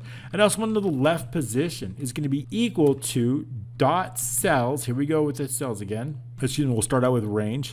In this case, dot cells. And also what I want to do is I want to know the task row, again, all the way starting at 8, plus in this case, plus I want to know the month days minus the task days. Month days minus the task days. And basically that's going to get us the number of days that we have to do that. Dot left. Okay, so that's all we need to do. Okay, so what it's going to do is dot cells task row. This is the row. 8, the number of days in the month minus the task days. That's how many we know are remaining. It's going to get us that initial left position. So that's what we need, the left position. And now also I need the width. Let's put this as left position. Okay, make sure that's right. And then now what I want to do is the width. So the task width, in this case, we always need to know the width in the task. That's important. So the task width is equal to range. Here we go again. Dot cells was the first part of that range. That's going to be based on the task row. Again, 8 in this case, comma, that's the first part. Also, second part, dot cells, task row again, task days plus 7. And that's going to be the width of that range. So that's basically going to get the width. Set the task width, that task width. So these are both instances in which either the task starts before the first day of the month or it ends after the last day of the month. So we've had to work with those two options to make sure that we've covered those. But what if it starts and ends inside the month? That's to be else. Else here, okay, else in this case, task starts and ends within the month. That's relatively easy. So in this case, all we need to do is set the task days is going to be equal to the task due minus the task start. It's going to automatically get us the number to start. That's it. That's the number of task days, obviously, number of task days. So we've got the number of task days. Now what we want to do is set the left position and set the width. So in this case, the left position we need to add, left position is going to be equal to dot cells. Also, same thing, task row. We're always sitting on that task row. 7, our starting point, plus, of course, the day. We need to know the day. What is the task start? The day of that, it's going to be the task start. That's going to give us our day of the month. We need that. And then, so that's it. So that's the left position. All we need to do is just set that up and then dot left position. Okay, so it's cells. We're getting the day, right? If it's on the 5th day of the month, we just need to know that it's going to start on 7. We know it's going to be on column 12. I want to know the left position of that column 12. Lastly, what I want to do is I want to get the width of that. So that in this case, let's scroll up a little bit. Task width in this case is going to be equal to range, always using range. In this case, dot cells, because it's dynamic, cells, and we want to know the task row. What is that first part of the range? Task row. And then that first is going to be 7 plus the task day, 7 again, plus, again, the day of the task start. I want to know task start, just as we have above, start. So that's going to be the first part of it. What about the second part? The second part is going to be dot cells. In this case, I want to know the task row, once again, task row, starting again, always with 7 because that's our starting column, plus, of course, the day again, plus the day of this, and of course, plus the task days, and then we're going to run. So again, 7 plus the start days, plus, I want to know the number of task days, plus the task days, right? So that's going to get us our total width. I need to know that, and then that's it. And then dot width, I want to know the width of those cells, set task width. Okay, good. I like that. That's looking pretty good there.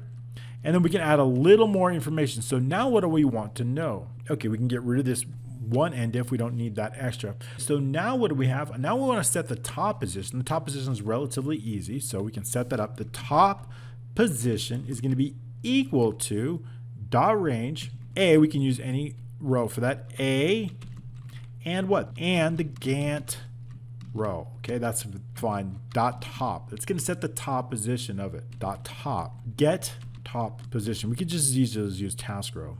That's fine. I'm going to use task row because it's common, but it's the same thing, task row. Okay, because it's all we're going to have.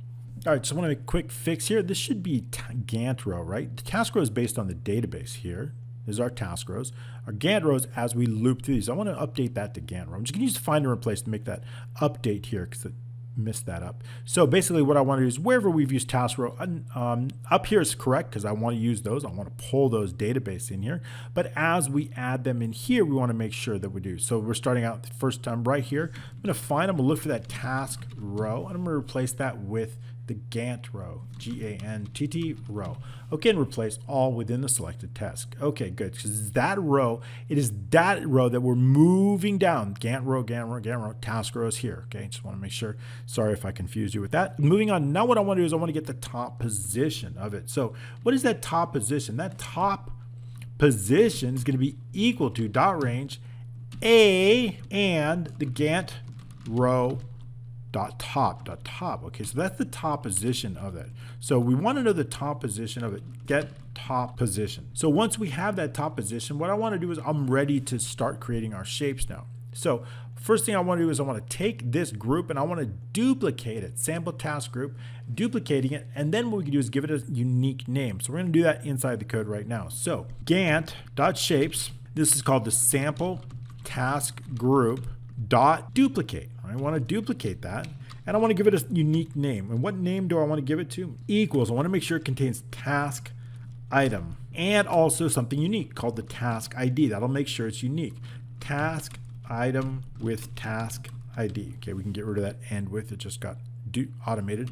Okay, so once we have that, I can work with it. So now we can focus on with it. So now with this specific shape. So with Gantt dot shapes, this shape here, task item, I want to do a few things with that. So what do we want to do with that? Well, what I want to do with that, I want to focus on individual items within that group. There's 2 items. So the first one is with dot group items. One of the items in that is called the task description. Task description. Inside this, I want to do something with it. So what do I want to do with it? Well, I want to, first of all, determine what color is it. So I need to know what color it's based on the status. So select case. You select case based on the status, right? So we're going to base it on that status. I want to change the colors based on that status. So the first thing is case is equal to do. And what do I want to do? I want to do that loop got automatically created, auto hotkeys. First of all, I want to set a shape style. So dot shape style is going to be equal to MSO shape styles, and I'm going to use 32. Now I've calculated that that's the colors I want, right? So I just put those in here, 32. So that's what I want, because inside the admin here, I've got that number which was saved called 32, 32, 30, 31, and 34. All you need to do is just run a macro, create a shape, right? Any kind of a shape when you create that macro, and then you assign colors with it. So when as you assign the colors, the macro will run and it'll tell you what shape style you're doing when you view the macro. So that's all I did. And it got shape style 32, 30, 31, and 34. So that's all I want to do based on these task status. So let's go back into the code and start. So to do is going to take on shape style 32. And I want the in progress to be shape style 30. So shape style in progress, we'll call this in progress here, in progress. Make sure you spell it name right. You can also refer to the specific cells, in progress, overdue, or completed, either one. So now that we have that in progress, and this one is going to be based on 30.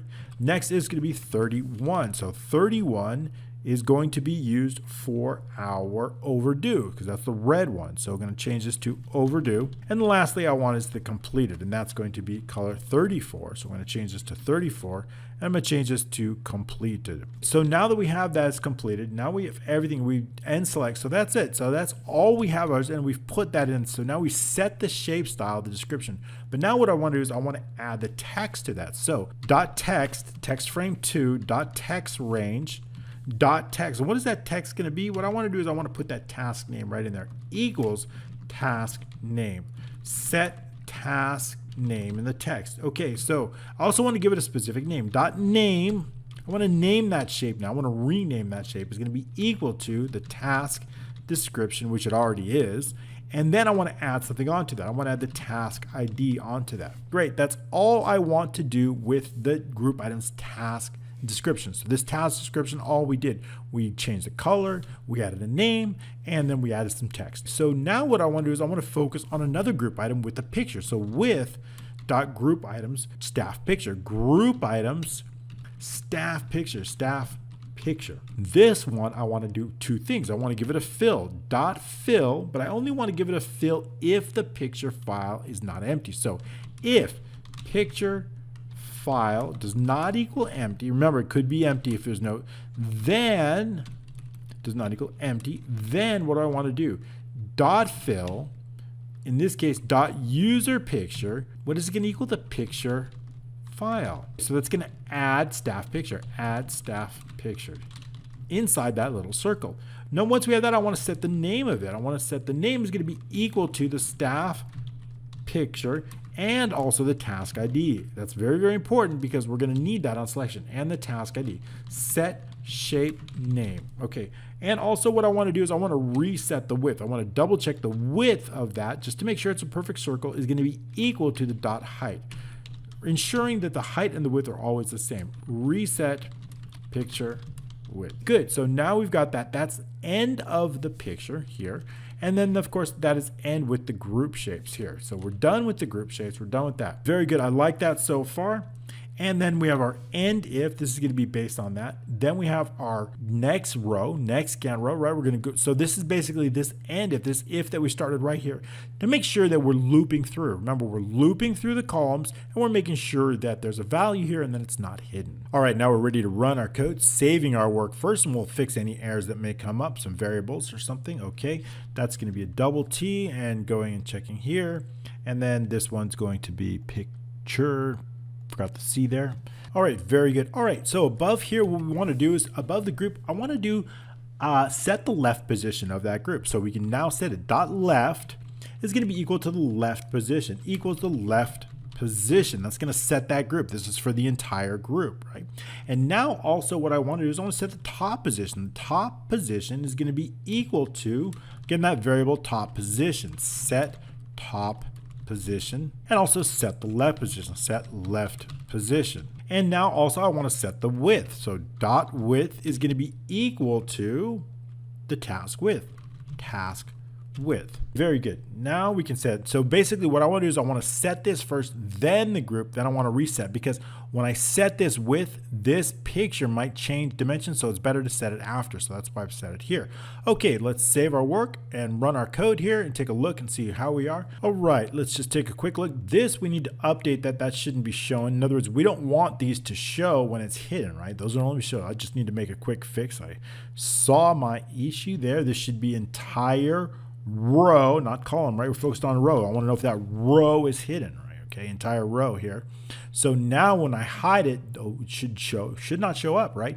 When we expand it, then they should show up. That's exactly what I want. I want to do the same thing here. When I hide it, I want to hide all these, and when I show it, I want them to show up. Perfect. That's exactly the way I like it.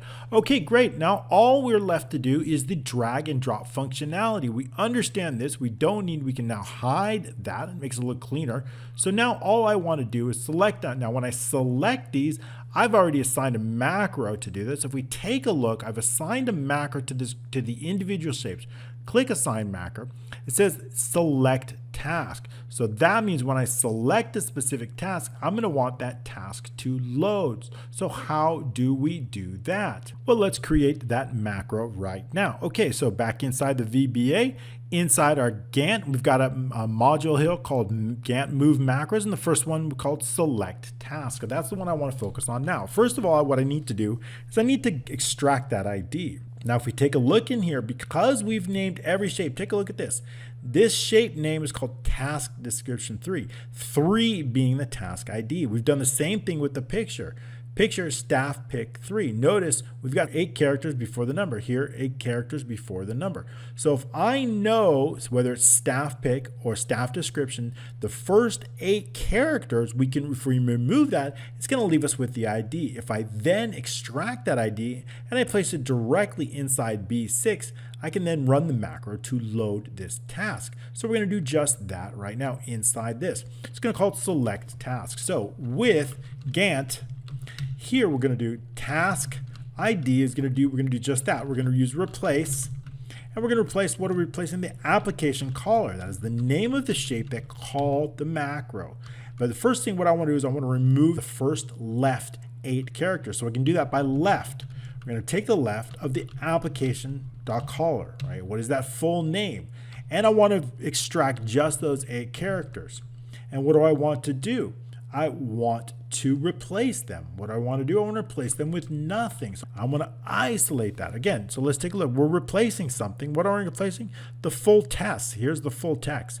I want to extract the first 8 characters of that, and I want to replace it with nothing. What's that going to leave me? It's going to leave me with the task ID. Once I have that task ID, I can then extract that and place that directly in. So extract task ID. Once we have that task ID, we can then place that in directly in B6. Dot range B6 is going to equal the task ID equals task ID. Perfect. So once we have that, then what I want to do is I also want to set a task item so that the task item setting as a string text is going to be equal to the task item and the task ID. Okay, that'll come in handy in just a moment.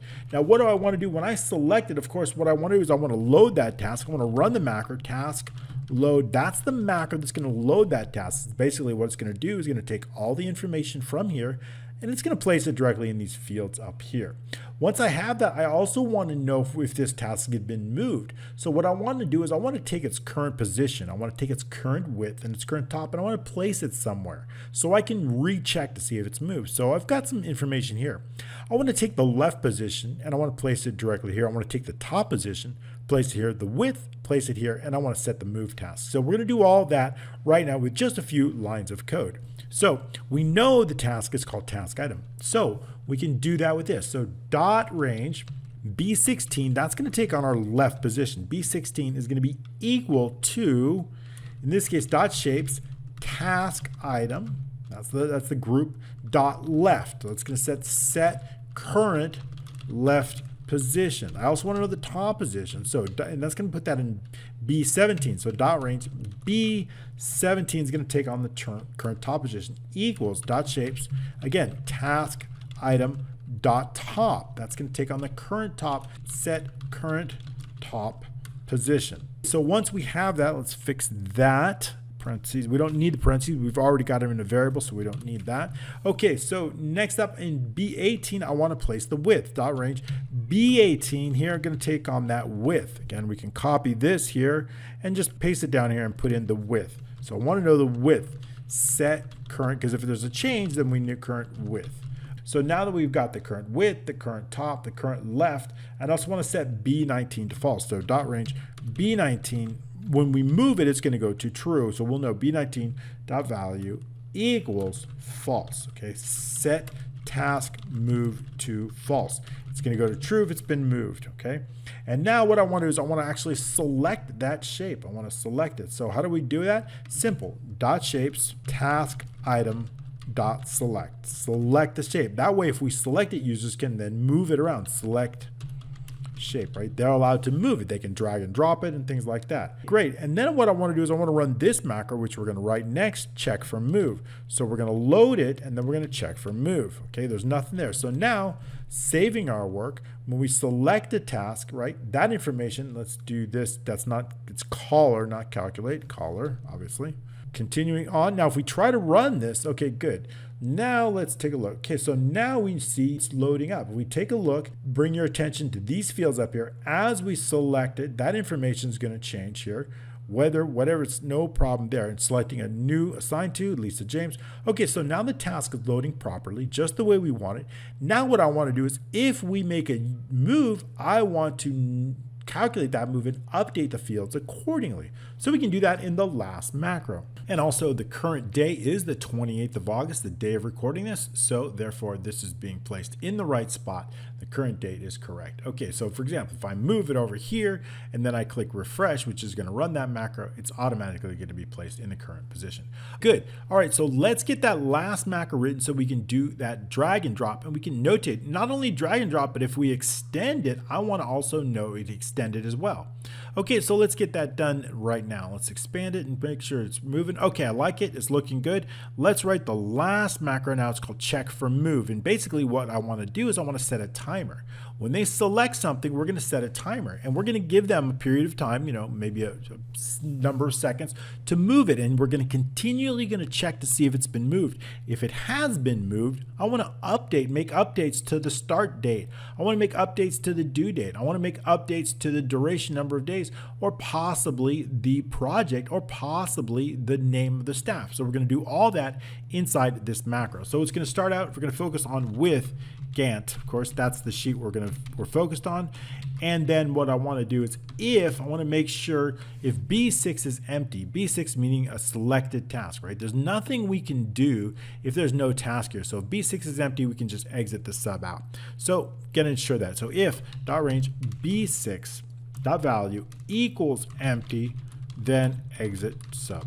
Okay, so assuming that we have a task ID, now we can set the task ID. It's gonna be located in B6. So we can set the task ID equal to B6. Don't forget the equals, Randy.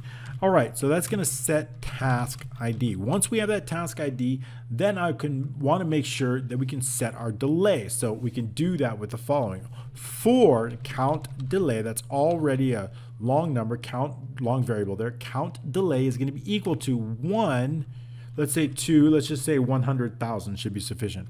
100,000 1000, and always close our loop. So next count delay. So once we're inside that loop, that's where the action is going to happen. That's where we're going to continually to check to see if there's been any changes. So the first thing we want to do is add do events. That's going to enable other things to happen inside the workbook while it's going on, right? While the macro is running. So we want to make sure that's very important. So the first thing I want to do is I want to know if B19 is true. If B9 goes to true, that means that a change has been detected. So we can set that up here. So if dot range B19 equals true, then we can exit out of the sub. Equals true, then exit. We're going to basically exit the sub, but I want to do something more before we end it. Before we end it, I want to, first of all, I want to load the task load. Why is that important? Because let's say we've made changes. I want those changes to be reflected here. If I've changed the start date, if I've changed the due date, I want to see those changes. So I want to load that task. I want to run that macro, run macro to load tasks. I want to see those changes that have been made. Okay, I also want to run the macro that's going to refresh those projects. So Gantt, and that's the refresh project tasks. Okay, I like that. Now just check and make sure I got the right. Okay, perfect. So the next thing what I want to do is I want to unselect the shape, right? But I also want to actually run the actual refresh. There's two refreshes. Remember, I want to run one that's going to refresh all of our projects and all of our staff, and I also want to run the macro that's going to refresh all of these tasks. So we're going to do both of those. So Gantt and then just refresh. That's the one. Refresh tasks after we've made the changes. And then also what I want to do is I want to select something else. So dot range F2, I want to unselect that task, then just dot select. So unselect the shape. So that's only if it's true. Now the first thing what we're going to do is we're going to start checking for changes. So we're going to focus on that specific shape, that selected shape. So what is that? So with, we can add a little space here because it's kind of a new section. Okay, with dot shapes, task item, and the task ID, right? So that's the one we're focusing on. And now here we want to check for changes. Remember, we're looking for changes. I'm looking, does the left position, is it equal to this? Is the top position still equal to this? Is the width equal to this? If they're all correct, then we just continue with our loop. There's nothing we can do. No changes have been made. But if one of these are different, then we know that this is not correct here. So let's just fix that, do events. And also this is not correct. Shape width, top, B17, B18, B19. Okay, looks good to me. We'll make sure to check it out. Let's make sure they're different. Yeah, that looks better. Okay, good. All right, so we've got that. Now we can continue on. So with this task, we're going to do something else. We want to check to see if it's been moved. So how do we do that? We do that in if-then statement. If dot left, the left position of that does not equal Gantt dot range B16, that's where we put the left dot value, or right, it's possible that the top has changed, right? Or the top position does not equal what's located in B17, or maybe the width, or dot width is not equal to what's in B18. I'll put in that does not equal in here, or the width does not equal. So basically, if the left does not equal what's in B16, the top does not equal what's in B17, or the width does not equal what's in B17, then we know that there's a change that's been made. Then there's a change been made. So then we need to make sure. So now that the change is made, we need to check what type of change.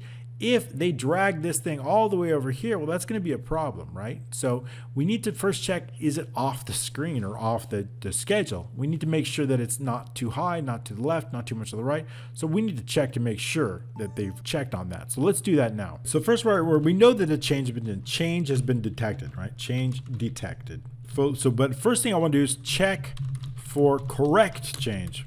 Because if it's not a correct change, we need to reverse it, basically refresh the schedule without making any changes. So the best way to do that, first of all, is check for the left position. If dot left position is less than, let's just say, not this, what is the left position of perhaps H1 dot left, right? Then it's too far to the left. Or dot left position, maybe it's too far to the right, or dot left position is greater than too far to the right. What would that be? That would probably be way over here. Let's see if the left position is, let's say AM1, the left one, then it's too far to the right. So dot left is greater than dot range AM1. Actually, I need to call out the sheet here. That's important. And then AM1 dot left. Okay, so it's greater than AM1. In those cases, the left position is too far to the left or it's too far to the right. But what I want to do is I want to check on the width of it, right? So let's take a look at that. Maybe the top position. I also want to look on the top. So let's do that too while we're at it. Or dot top position is less than, let's say right here, let's say the top position of 6, right? If it's higher than that, that's not good either. So we'll use row 6 as or Gantt dot range. Let's call it H6 is fine. Any H6, the top position dot top, right? It's too high above. It's right. We can't have that. Then we need to do something. Then, okay. So basically, we'll call this incorrect change. Incorrect change. In this case, what we want to do is we'll need to let the user know. Message box, please make sure to move the task within the month. And then before we exit out, I want to refresh it. Gantt, refresh. Once it's been refreshed, then we can exit the sub. Nothing to do, give them another chance to move it correctly. So that's it. So that's it for an incorrect change. Now what we're doing is we're ready to get all the information, assuming that they have made a correct change. I want to get all the information accordingly. So how do we do that? All right, well, we can start to get that information. Let's bring that in here. And now what I want to do is I want to get the task column. I'm going to get that is equal to, what is that new? Dot top left cell, we'll use the top left cell dot column, okay? What that's going to do is going to set the start date. Set the start date. It's going to be the start column date, start column. And I also want to know the task end column. Task end column is going to be equal to the dot bottom right cell dot column, and then we're going to -1, right? Because we want to subtract 1 out of that. We don't want to set the due date. This is going to set the due date, due date, end column, right? So basically, if they've moved the shape or if they've dragged the shape, right, I need to know what is the first date, what is the day. I need to get that date. I need to get the end date. I need to know what column those are in. If I know the column, then I know the date because the dates are based on row 5. So we're going to need that so we can update those dates inside the database. Okay, so we've got the task column and we've got the task end column. And that's going to be, I also want to know the task row. Task row is equal to top left cell dot row. Okay, that's going to be the row. If they've moved the row, we're going to call this task row, obvious enough. Okay, so once we have the task row, we can then check. I want to check for incorrect task end column.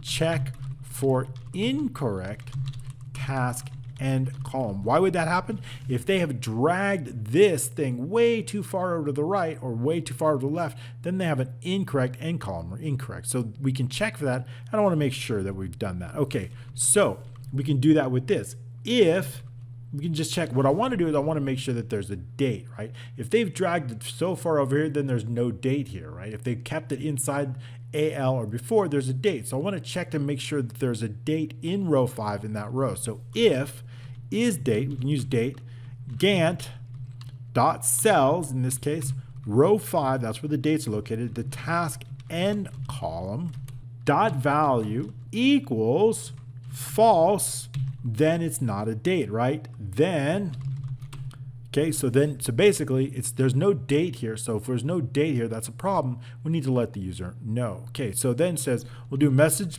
box and something like please, this is probably for drag and drop, please drag project to a specific due date, not beyond.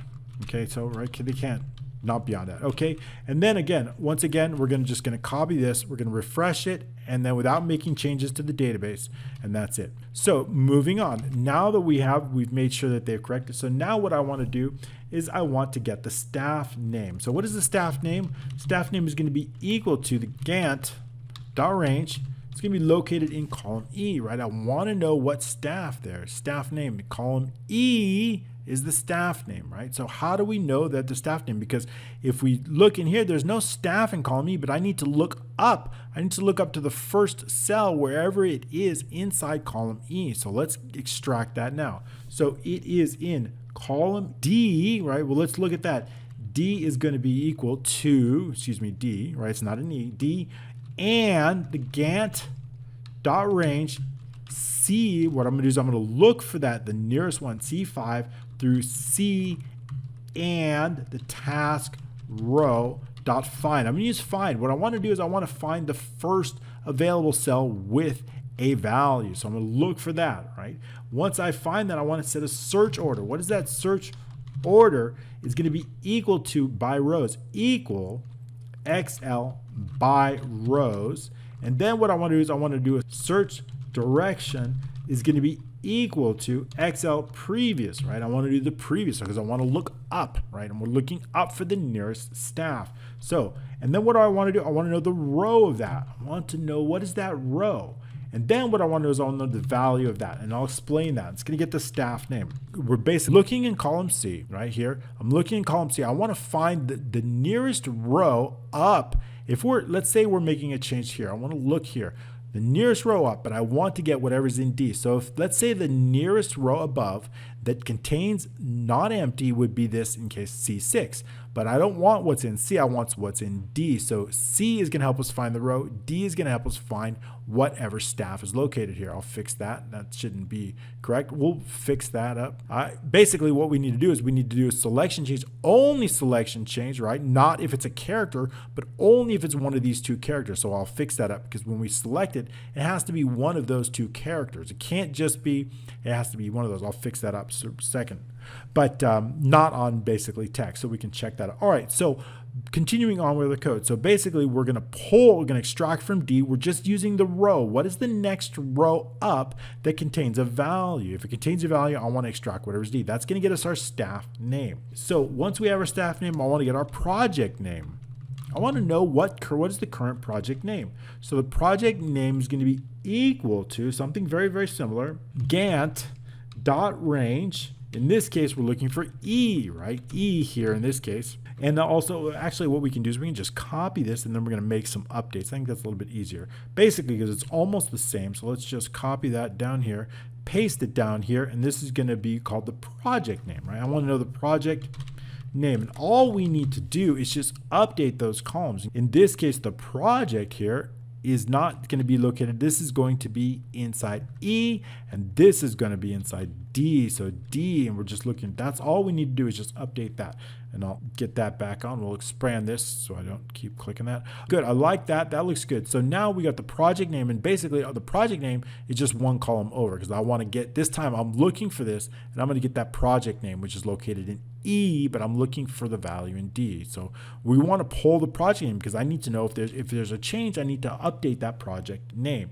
Okay, so now that we have the project name, looking for it in E, we're ready to move on. So we can check for the correct project and staff. So I want to make sure that it's correct. So check for correct project and staff. If the project name equals empty, then we just let the user know, message box, please drag task to any specific project. You need to let them know, okay, then again, we're going to just do this, and we're going to do the same exact thing to make sure that we have a staff name, just in case. If, although we should almost always have a staff name, but just in case, if staff name, I think that's staff and M, not M-A-N-E, name, okay? Staff name equals empty, just in case, then we can do the same thing. I'm just going to copy this up here, paste that inside, and just update that to any specific staff. Okay, just in case. All right, so now we've made sure that we have a project name, we have a staff name. Now what we can do is we can start making those updates. Okay, so but first I want to ensure the position, right? I want to place this in a perfect position, in a perfect height, perfect width. I just want to set it perfectly. So we can do that with this dot left equals Gantt dot cells. In this case, we can just use row 1 because we're placed in the left position, so the row wouldn't matter. Task column dot left. Okay, that's the left position of that. Set left position. So we've got that task cells, task column, task Gantt is going to be placed on whatever the left position of this is. That's what we're placing. Now I want to place the top position. So dot top position is going to be equal to something very similar. We just need to make the update. So equals, and where's that located? That top position is going to be based on the task row and the task column. So we can change this to task row here, the task column dot top. Right? So we know what the top position of that is. It's set top position. So we've set the top position, we've set the left position. Now let's set the width. The width is going to be equal to, in this case, we need the range. The range, because it's going to be from the first cell to the last cell. So we can do that. It's going to be the range based on two different cells. So the width is based on Gantt dot cells, right? We're looking at the row 1, it's fine. And then in this case, the task column, that's the starting position. And what's the second position? It's going to be, again, Gantt dot cells also. In this case, we are going to say 1, task end column, 1, task end column. Because we've already defined the task end column. Dot width. I want to know the width of that entire range, right? So basically, I want to place it all the way from here to here, whatever it is. I want to make sure the width of that is set up automatically. So that's going to set the width just to ensure that we have the exact proper width of that. So set task width. Good, so we've got that placed, because after the user drag and drop it, then we might need to readjust it. So I want to adjust the height as well. So let's make sure the height is set. What are we going to set? I want to make sure it's going to be set, let's say, to the sample, Gantt dot shapes. We can do the sample shape. In this case, we're going to make sure sample task group dot height. So we're going to ensure that the height is the same as what the sample is, okay? That's going to reset the height. Reset height to sample, matching the sample. Once we have the height, I want to update the staff picture dot group items, making sure that that staff picture is set correctly, because if they drag it, that staff picture is going to get all stretched out, right? So because it's in a group, so we want to make sure that the staff picture height and width are perfect. So staff pick and the task ID dot width is going to be equal to the height, right? I want to make sure that it's going to be equal to the height. So all we have to do is just copy this here. It's going to be equal to whatever the height is. So equal to group items equal to dot height. Okay, so we're going to set width same as height. It's a circle. We need to have them equal. Okay, so now we've got that. We don't need anything else. So now what I want to do is, now we've updated the task. We've done everything we have with that task shape, but now what we want to do is we need to update the task database with all the information. So we have the task database row is going to be equal to Gantt dot range B7. That's our database row. I want to update task database row. Remember, located right here in B7, that's our task database row right here. That's the row I want to update. So now what I need to do is I need to update all that information, the start date, the due date, the project, if there's a change, a staff that's been a change. So we need to update all that in the database. Then the last thing all we do is to load that again. All right, so let's do that. Let's update that database right now. So inside this, the tasks dot range F, let's pull in that database. Let's bring that up here. So first thing what I want to do is I want to check for that start date, and that's located in column F, and the task database row dot value is going to be equal to, what's it going to be look like? The start date. So where's that start date located? Gantt dot cells, column row 5 has that date. Row 5 contains our date, dot 5, and the task column dot value. Reset start date. Let's just take a quick look at that so we remember. Remember, our row 5 and whatever the task column, this is the date here. So all we need to do is place whatever date is in here. And we're going to do the same thing with the due date. So now back into that. So now what we want to do is place that due date inside column G. So we can do just that here. So I'm just going to copy this here and paste it down here, and we'll update it accordingly. Okay, so this one is going to be for G. I'm going to update that due date, which is located here. And the due date, of course, is not located in the task column for the due date, but that's going to be based on the task end column. Right? Our task end column is located there. Okay, so now that we have that, our task due date, we've updated that in the task end column. I also want to update the project. So What is that located? So the project is located inside our I, right? So let's look at I. So I is going to take on a project name. So we can get rid of this and call this project name. But I also want to do is I want to update that project ID too, project name. So also, how do we update the project ID? We'll update that in just a moment. But let's do the staff name while we're at it. So because it's easier here. So the staff name is going to be located inside D. So D is where our staff name, and this one's going to be called staff name update. And of course it's called, the variable is called staff name. So see, we filled out all those variables. It's much easier now that we filled it out. Okay, so now that we have the staff name, what I want to do is I want to put in two more things. I want to put in the staff ID and I want to put in the project ID, but I need to look for those, right? I know the name, but I need to look up the name. So let's do that. Let's set the found project, set the found project. I already have that as a range variable, is going to be equal to projects.range. It's going to be the project name. I'm looking for the project name in this case, project name. That's a variable we've already set. Dot find. What am I looking for? I'm looking for that project name. Dot value, in this case, dot XL value, XL values, XL whole. Okay, if it's been found, I just need to update the ID. So if not found project is nothing, that means it's been found. Then what do I want to do? Then I need to update the project. So then tasks.range H, right? Our project ID is located in column H, and the task database row dot value is equal to what? Projects.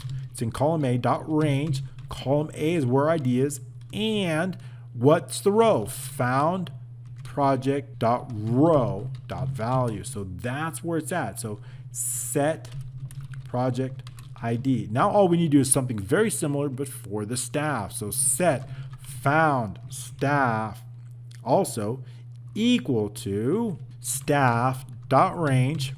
Where's the staff located? What am I looking for? I'm looking for the staff name dot find. And what am I looking for? I'm looking for, of course, that staff name. XL values, XL whole.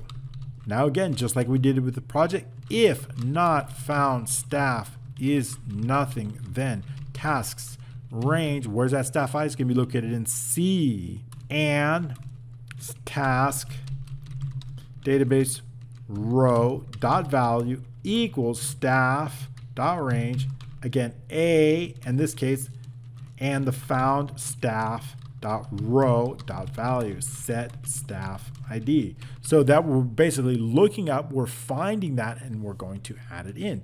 Okay, that looks very good. We'll bring this out a little bit. Okay, so what else do we need to do? Well, since we've just made a move and we know that they've moved it, we need to set B19 to true. So Gantt.range, move has been set, .range, B19 dot value equals true. Set move to true. What is that going to do? That's going to trigger this right here. You know, it's looping, looping.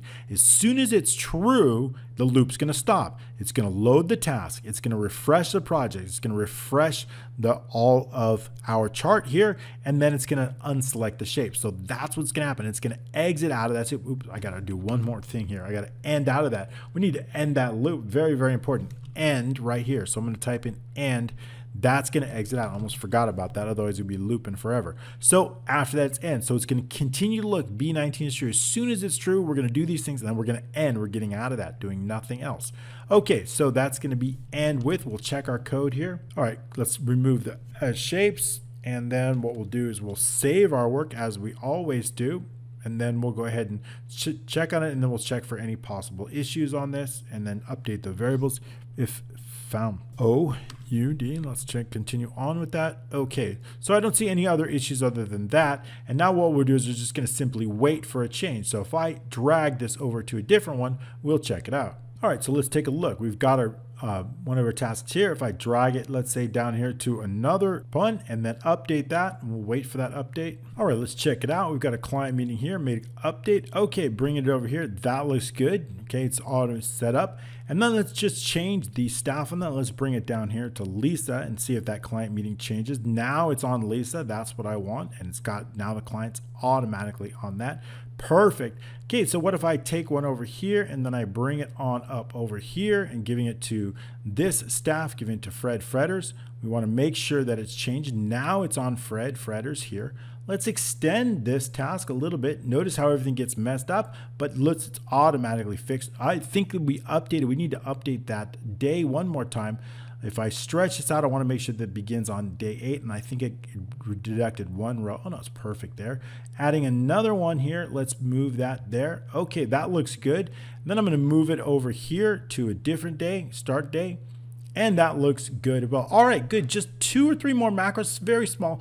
Previous month, next month, this month, then I'm going to let you go. So let's write those right now. Into the code we go. Let's take a look. Scrolling down here under the Gantt refresh, I've got previous month, next month, and this month to write, and we're going to get you out of here. All right, it's been super cool. All right, let's say previous month. All we need to do for this is relatively easy. What I want to do is I want to check. If I know, if we're going previous month, if I know that this is 1 already, then I need to bring the year down 1. So we need to check on the current month in B3. So that's the first thing we're going to do. If Gantt.range B3.value equals 1, then do something else, do something else. Okay, so if it's 1, what do we need to do? I need to reduce the year. So in this case, Gantt.range B2.value is going to be equal to what? Whatever the current value is minus 1. We're reducing the year minus 1. Minus 1, reduce year. And then what we want to do is we want to set the month. In this case, what I want to set the month to 12, right? It's going to be set to December. If it's currently January, we need to make it 12. So setting that up. Else, what do we want to do? Else, all I need to do is just reduce the month by 1. Else, we can just copy this and paste it here. In this case, the month B3 is equal to the month minus 1. That's all we have to do. And then, of course, the last thing is just refresh all. So Gantt, I've got a code up here. It's going to refresh the projects and refresh the schedule. So this one will do just fine here. So I'm going to put that right in here. Next month, going to be almost the same. So all I do is copy and paste that in there. In this case, I want to know if it's 12. If the current month is December, then what we're going to do is we're going to increase the year by 1 plus 1, and then we're going to make the month January. Otherwise, we're simply going to increase the month by 1. That's relatively simple. So increase the year. In this case, increase year, set to January, set to January. And then this one we want to set to December, set to December, set to December. Otherwise, decrease month on this one, and then increase the one on the next one. And this is going to be increase month. So that's it. Those two are ready. What about this month? This month is relatively easy. Gantt.range. We want to know the current year. B2 is going to take on the year. Dot value is equal to the year of the date, the current date. And B3 is simply the month of the current date. So all I need to do is copy that, paste it down here. B3 is simply the month of the current date. And then also refresh all, okay? And I've already assigned those macros to those buttons for you, saving our work. Okay, taking a look. Previous month, I don't think we have anything there. Next month, nothing there. Okay, but let's set up this month. Okay, that's looking good. So what I want to do is I'm going to set this to the previous month. Let's do this 7/15, and then what I'm going to do is I'm going to save that task here. Now it has gone beyond. So now look, it starts at that. And now what I want to do is go to the previous month. Let's take a look. I think we got an issue with the criteria. Let's take a look here. It should show up. We got this. These dates are right. Let's take a look in the refresh here. O2. This should be O2 through T4. Remember, we want both rows all the way through. All right, let's have another look. We've got this one here. It started on 7/15, finishes on August 10th. So we go to the previous month and we take a look starting on 7/15. That's exactly what we want. Take a look at the next month is September. We've got one. That's correct. It ends at 9/20. September 20th starts in August 16th. So we go to previous and take a look at that. That is correct as well. All the way down here. That's the one where we're focused on before. All right. The last thing what I want to do is I want to freeze this column because we freeze this row and column because that is going to help us as we scroll up. So what I'll do is I'll click freeze panes. And once we scroll up, we see now we can see that one. And as we scroll across, we can see that it's all frozen. That's perfect, just the way we like it. We've got previous month, we've got this month, we've got next month. Everything is working as well automatically. Our drill down, our drill up. All right, let's go ahead and check our filters. If we want to show just a specific staff, we can select here. Now, how does that work? All right, well, let me show you inside our change, our worksheet change right here.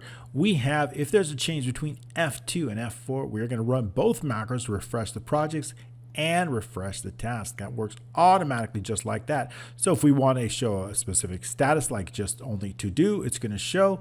Or if we want to exclude those that have been completed, we can select this and those completed are not going to show. It has been a fantastic drag and drop Gantt task manager. I thank you so much for joining me this extra long training.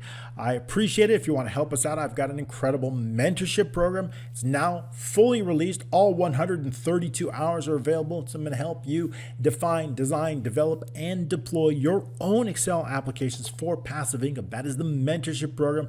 I'll be developing an entire accounting application in there, and I hope you'll join us there. I'll include the links down below. Thank you so much. Thanks for your likes, your shares, your comments, and of course, your support. Thanks. We'll see you next week.